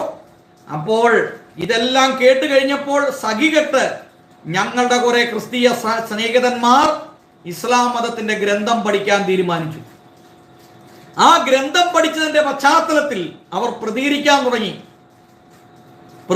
തുടങ്ങിയപ്പോൾ നിങ്ങൾക്ക് നിലനിൽപ്പില്ലാതെ വന്നു കഴിഞ്ഞപ്പോൾ നിങ്ങൾ പ്രശ്നം സൃഷ്ടിക്കാൻ തുടങ്ങി. ആരാണ് ഇതിന്റെ കാരണം? എന്തിന് ഒരു മതം മറ്റൊരു മതത്തെ അവഹേളിക്കണം? എന്തിന് ഒരു മതം മറ്റൊരു മതത്തെ നിന്ദിക്കണം? ഓരോരുത്തർ അവർക്ക് അവരുടേതായ വിശ്വാസം.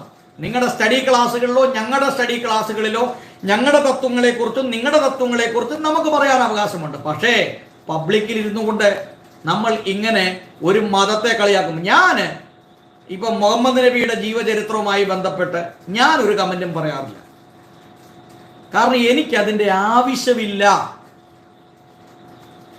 ഞാൻ ഉൾപ്പെട്ട് നിൽക്കുന്ന എൻ്റെ വിശ്വാസം യേശു ക്രിസ്തുവിനെ കുറിച്ച് പറയാൻ ഞാൻ എത്ര നാള് പറഞ്ഞാലും തീരുകയാത്ത രീതിയിൽ എൻ്റെ മുമ്പിലുണ്ട്. ഞാൻ പിന്നെ എന്തിന് മറ്റുള്ളൊരു മതത്തെക്കുറിച്ച് പറയണം?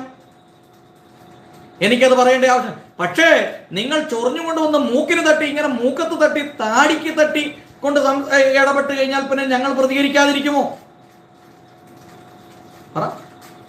ഞങ്ങളുടെ സ്കൂളുകളിലും കോളേജുകളിലും ഞങ്ങളുടെ ആരാധനാലയം കയറി ഞങ്ങളെ ഉപദ്രവിക്കുമ്പോൾ ഞങ്ങൾ പ്രതികരിക്കാതിരിക്കുമോ?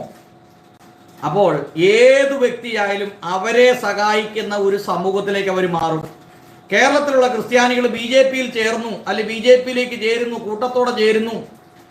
മതമേലധ്യക്ഷന്മാരൊക്കെ BJP-യെ സപ്പോർട്ട് ചെയ്തുകൊണ്ട് സംസാരിക്കുന്നു എന്ന് പറയുന്നതിൽ അതിശോക്തിയില്ല. കാരണം ഞങ്ങളെ സഹായിക്കാൻ വരുന്ന ഒരു സമൂഹത്തോട് അവരോട് ചേർന്ന് നിൽക്കുക എന്നുള്ളതാണ് പൊതുവെ ഒരു ശൈലി എന്ന് പറയുന്നത്. അതുകൊണ്ട് എൻ്റെ വാക്കുകൾ അവസാനിപ്പിക്കാൻ പോവാം. BJP-യുടെ വളർച്ച ഇസ്ലാം ഭീകരന്മാരുടെ നട്ടല്ലൊടിക്കുന്നതാണെന്നാണ് ഞാൻ പറയുന്നത്. കാരണം അതിനുദാഹരണമാണ് കാശ്മീർ. അപ്പോൾ ഇങ്ങനെയുള്ള പല പ്രദേശങ്ങളുണ്ട്. നമ്മുടെ കേരളത്തിലും പല പ്രദേശങ്ങളുണ്ട്, ഭീകരന്മാർ വളർന്ന പ്രദേശങ്ങളുണ്ട്. അതൊക്കെ കേന്ദ്രഭരണ പ്രദേശങ്ങളാക്കി മാറ്റണം. അവിടെ കേന്ദ്ര ഗവൺമെന്റിന്റെ ഭരണം ഏർപ്പെടുത്തണം. നമ്മുടെ ചില ഏരിയകളുണ്ട് വളരെ ശക്തമായി ഇതിന് ഉള്ള പ്രതികരണം. എന്തായാലും കാസ പോലുള്ള സംഘടനകളും ക്രിസ്തീയ സമൂഹങ്ങളൊക്കെ ഈ വിഷയത്തെക്കുറിച്ച് ശക്തമായി പ്രതികരിച്ച് രംഗത്ത് വന്നത് അഭിമാനകരമാണ്. കാരണം ഏറ്റവും കുറഞ്ഞത് ഒരു ഭാരതീയൻ എന്ന നിലയിൽ നമുക്ക് നമ്മുടെ ജീവനും നമ്മുടെ സ്വത്തിനും നമ്മുടെ കുടുംബത്തിനും നമ്മുടെ കുഞ്ഞുങ്ങൾക്കും ഒരു സുരക്ഷിതത്വം ഉണ്ടാക്കുക എന്നുള്ളത് നമ്മുടെ ഉത്തരവാദിത്തപ്പെട്ട കാര്യമാണ്. അതുകൊണ്ട് എൻ്റെ പ്രിയ മുസ്ലിം സഹോദരന്മാരെ, ഇത് ഞങ്ങളുടെ നിലനിൽപ്പിൻ്റെ പ്രശ്നമാണ്. നിങ്ങളെ പേടിച്ചിട്ടാണ്. കാരണം ഏത് സമയത്തും നിങ്ങളെ കയ്യും കാലും വെട്ടും. അത് നിങ്ങളുടെ ഒരു ശൈലിയാണ്.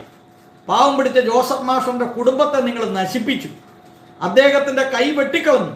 അദ്ദേഹത്തിന്റെ ഭാര്യ ആത്മഹത്യ ചെയ്തു. അത് ലോകം മുഴുവൻ കണ്ടു. അന്ന് നിങ്ങളെക്കുറിച്ച് ആളുകൾക്ക് അത്ര അറിവില്ലായിരുന്നു. ഇന്ന് പഠിച്ചു. ഭീകരത എന്താണെന്ന് പഠിച്ചു. ഇനി ഞങ്ങൾ നോക്കിയേ നിൽക്കുകയുള്ളൂ. ഞങ്ങൾ ഭയമുള്ളത് കൊണ്ടും നിങ്ങളുടെ വാളിന് ഇരയായി തീരരുത് എന്ന് ആഗ്രഹിക്കുന്നത് കൊണ്ടുമാണ് ഞങ്ങൾ ഒഴിഞ്ഞൊഴിഞ്ഞ് മാറി നിൽക്കുന്നത്. ഞങ്ങളുടെ സമൂഹത്തെ ഉത്സാഹിപ്പിക്കുകയും ഞങ്ങളുടെ സമൂഹത്തെ ബോധവൽക്കരിക്കുകയും ഇങ്ങനെയുള്ള ഘട്ടങ്ങളിൽ ഒഴിവായി നിൽക്കണമെന്ന് ഞാൻ ഈ തവണ നാട്ടിൽ ചെന്നപ്പോൾ എൻ്റെ സഹോദരൻ്റെ മകളോടൊക്കെ ഞാൻ ചോദിച്ചു, നിന്റെ കൂട്ടുകാരാരൊക്കെയാണ്? നിവൃത്തിയില്ലാത്തതുകൊണ്ട് ചോദിച്ചാൽ ഒന്നും വിചാരിക്കരുത് കേട്ടോ, ഒന്നും വിചാരിക്കരുത്. ഞാൻ ചോദിച്ചു, നിന്റെ കൂട്ടുകാരികൾ ആരൊക്കെയാണ്? അവരുടെ പേരൊക്കെ പറയാൻ പറഞ്ഞു. അപ്പോൾ ഇന്ന കൂട്ടുകാർ. അപ്പോൾ ഞാൻ ആ പെൺകുട്ടിയോട്, 9ാം ക്ലാസ്സിൽ പഠിക്കുന്ന പെൺകുട്ടി, ഞാൻ അവരോട് പറഞ്ഞു, ലവ് ജിഹാദ് എന്ന് പറയുന്ന ഒരു വലിയ സംഭവം ഇവിടെ നടക്കുന്നുണ്ട്. അതുകൊണ്ട് ഒരു ഇസ്ലാം പെൺകുട്ടിയോടോ ആൺകുട്ടിയോടോ നീ ഇടപെടുന്നുണ്ട്, സംസാരിക്കുന്നുണ്ടെങ്കിൽ ബി കെയർഫുൾ, വളരെ സൂക്ഷിച്ചു വേണം. അവർ തരുന്ന ഒരു അവർ ഏതെങ്കിലും കോഫി ഹൗസിൽ അവർ ചായ കുടിക്കാനോ മറ്റൊന്നിനും വിളിച്ചാൽ പോകരുത്. പോയാൽ അത് വളരെ അത്രയ്ക്ക് നമുക്ക് വിശ്വാസമുള്ളവർ കൂടെ പോകാവുള്ളൂ. കാരണം അവർ എന്തെങ്കിലും ഫോട്ടോകൾ എടുക്കുകയോ ഭീഷണിപ്പെടുത്തുകയോ രാത്രിയിൽ ഫോൺ വിളിക്കുകയോ ചെയ്താൽ ഞങ്ങളോട് പറയണം. കാരണം ഞങ്ങളുടെ വീട്ടിലെ പെൺകുട്ടികളെ സംരക്ഷിക്കുക എന്ന് പറഞ്ഞാൽ ഞങ്ങളുടെ ഉത്തരവാദിത്തമല്ലേ. നിങ്ങളൊന്നും വിചാരിക്കരുത്, നിങ്ങളോട് വെറുപ്പോ വിദ്വേഷം കൊണ്ടല്ല, പേടിച്ചിട്ടാ. ഞാൻ ആ പെൺകുട്ടിയോട് പറഞ്ഞ് മനസ്സിലാക്കി, ഇങ്ങനെ ആവശ്യമില്ലാത്ത ഏതെങ്കിലും ഫോണുകൾ ഇവർ വിളിക്കുന്നുണ്ടെങ്കിൽ സൂക്ഷിക്കണം. അത് മാതാപിതാക്കളോട് പറയണം. എന്തെങ്കിലും ഭക്ഷണ പദാർത്ഥങ്ങൾ കൊണ്ടുതരുന്നുണ്ടെങ്കിൽ കഴിക്കരുതെന്ന് ഞാൻ പറഞ്ഞില്ല, പക്ഷേ സൂക്ഷിക്കണം. ആവശ്യമില്ലാതെ നിങ്ങളെ ഏതെങ്കിലും വാട്സപ്പ് ഗ്രൂപ്പിലോ ഫേസ്ബുക്കിലോ നിങ്ങളെ ചേർക്കാൻ ശ്രമിക്കുന്നുണ്ടെങ്കിൽ, ഗ്രൂപ്പിലോ ചേർക്കാൻ ശ്രമിക്കുന്നുണ്ടെങ്കിൽ നിങ്ങൾ ശ്രദ്ധിക്കണം. കാരണം ഒരാള് ഒരു കുട്ടീനെ വളർത്തുന്നത് വളരെ കഷ്ടപ്പെട്ട, വളരെ വേദനപ്പെട്ട ഒരു കുട്ടി നശിച്ചു പോയാൽ, ഒരപ്പനെ ഒരു മകനെ നഷ്ടപ്പെട്ടാൽ, ഒരു മകളെ നഷ്ടപ്പെട്ടാൽ അതിൻ്റെ വേദന അതെത്ര തീവ്രമാണ്. അതുകൊണ്ട് വളരെ സൂക്ഷിക്കണം. ഏതെങ്കിലും രാത്രിയിലോ പകലോ എവിടെയെങ്കിലും പാർട്ടിക്കൊന്നും വിളിച്ചാൽ നിങ്ങൾ പോകരുത്, വളരെ കെയർഫുൾ ആകണം. ഇനി അത് മാത്രമല്ല, നിങ്ങൾക്ക് എന്തെങ്കിലും ഒരു ഭീഷണിയോ കാര്യങ്ങളോ വന്നാൽ നിങ്ങളുടെ മാതാപിതാക്കളെ അറിയിക്കണം. എൻ്റെ പ്രിയ സ്നേഹിതരെ, ക്രൈസ്തവരായിട്ടുള്ളവരോട് എനിക്ക് പറയാനായിട്ടുള്ളത്, നമ്മുടെ കുട്ടികളെ സൂക്ഷിക്കുക എന്നുള്ളത് നമ്മുടെ ഉത്തരവാദിത്തമാണ്. ആവശ്യമില്ലാതെ ഏതെങ്കിലും ഒരു ഗ്രൂപ്പിൽ ഇവരെ കൂട്ടുകയോ ആവശ്യമില്ലാത്ത ഏതെങ്കിലും പാർലറിൽ പോയിരുന്ന് ഭക്ഷണം കഴിക്കാനോ ചായ കുടിക്കാനോ ഒക്കെ വിളിച്ചാൽ ബി കെയർഫുൾ, വളരെ സൂക്ഷിക്കുക.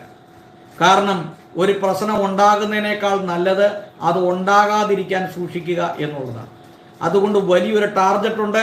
ആ ടാർഗറ്റാണ് ഞാൻ നിങ്ങളെ വീണ്ടും കേൾപ്പിച്ചത്. ഇതുവരെ കേൾക്കാത്തവരോട് ഒന്നുകൂടെ കേൾപ്പിക്കാം. ഇത് ഇവരുടെ ഉള്ളിലുള്ള ഒരു വലിയ ടാർഗറ്റാണ്. നിങ്ങൾ വളരെ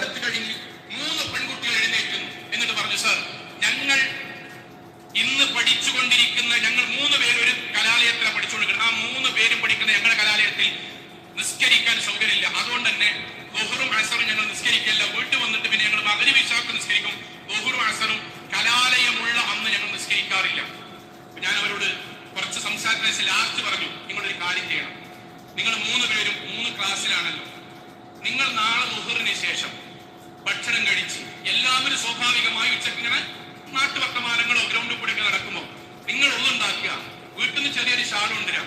3 പേരും അവനവന്റെ ക്ലാസ്സിൽ നിന്ന് ശാന്തമായി സമാധാനപരമായി ആരും വിളിക്കാതെ ഒന്നും പറയാതെ ഏറ്റവും ക്ലാസിന്റെ ബാക്കിൽ കിബിലക്ക് നേരെയായിട്ട് നിസ്കരിക്കാം.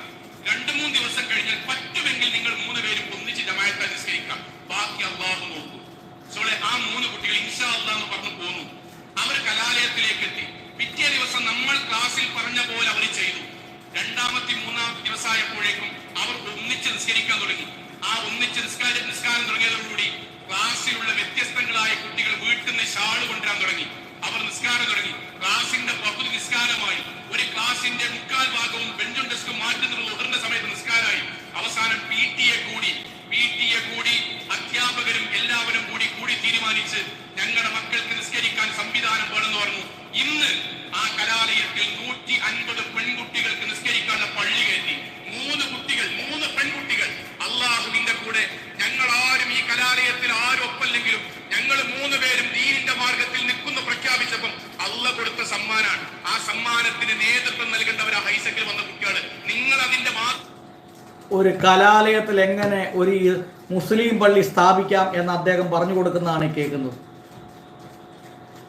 3 ക്ലാസ്സിലുള്ള പെൺകുട്ടികൾ അവരുടെ ക്ലാസ്സിൽ നിന്നുകൊണ്ട് നിസ്കരിക്കണം. എന്നിട്ട് നിസ്കരിക്കാനുള്ള സാധനങ്ങളൊക്കെ കൊണ്ടുവരണം. എന്നിട്ട് പതുക്കെ നമ്മൾ നുഴഞ്ഞു കയറി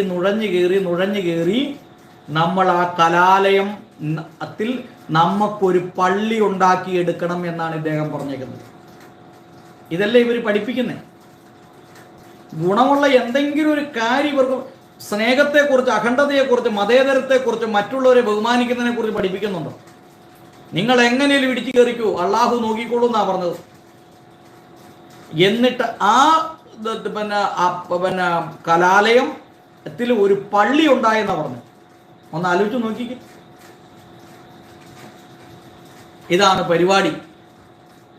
എങ്ങനെ കലാലയത്തെ നശിപ്പിക്കാം, എങ്ങനെ അവിടെ ഒരു പള്ളി പണിയാം, ഇതാണ് പറഞ്ഞു കൊടുക്കുന്ന പരിപാടി.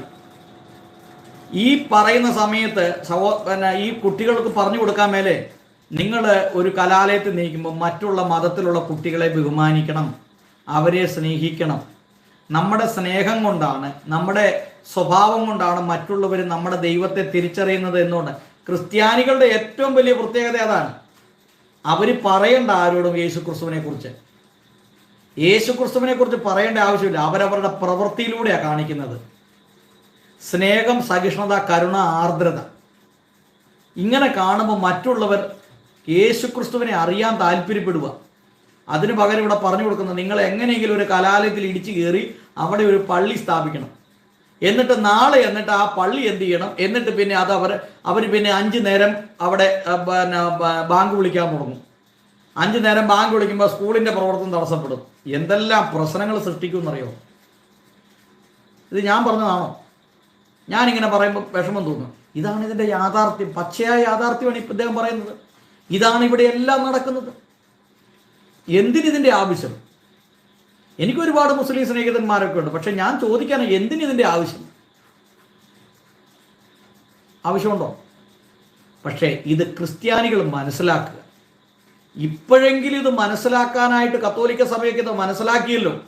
അതുതന്നെ വലിയൊരു ഭാഗ്യം. 10,000-കണക്കിന് പെൺകുട്ടികളുടെയും ആൺകുട്ടികളുടെയും ഭാവി നാശത്തിലാകേണ്ട സ്ഥാനത്തുനിന്ന് ഇത് അറിഞ്ഞതുകൊണ്ട് രക്ഷപ്പെട്ടു. അല്ലെങ്കിൽ ഭീഷണി, നിർബന്ധിച്ചു ഫോട്ടോ എടുക്കൽ, മറ്റ് കോഫി ഹൗസിൽ കൊണ്ടുപോയി മയക്കുമരുന്ന് കലക്കി കൊടുക്കൽ. ഞാൻ തന്നെ ഇതിൻ്റെ അകത്ത് ഒരാളുടെ അനുഭവം വിവരിച്ചിട്ടുണ്ട്.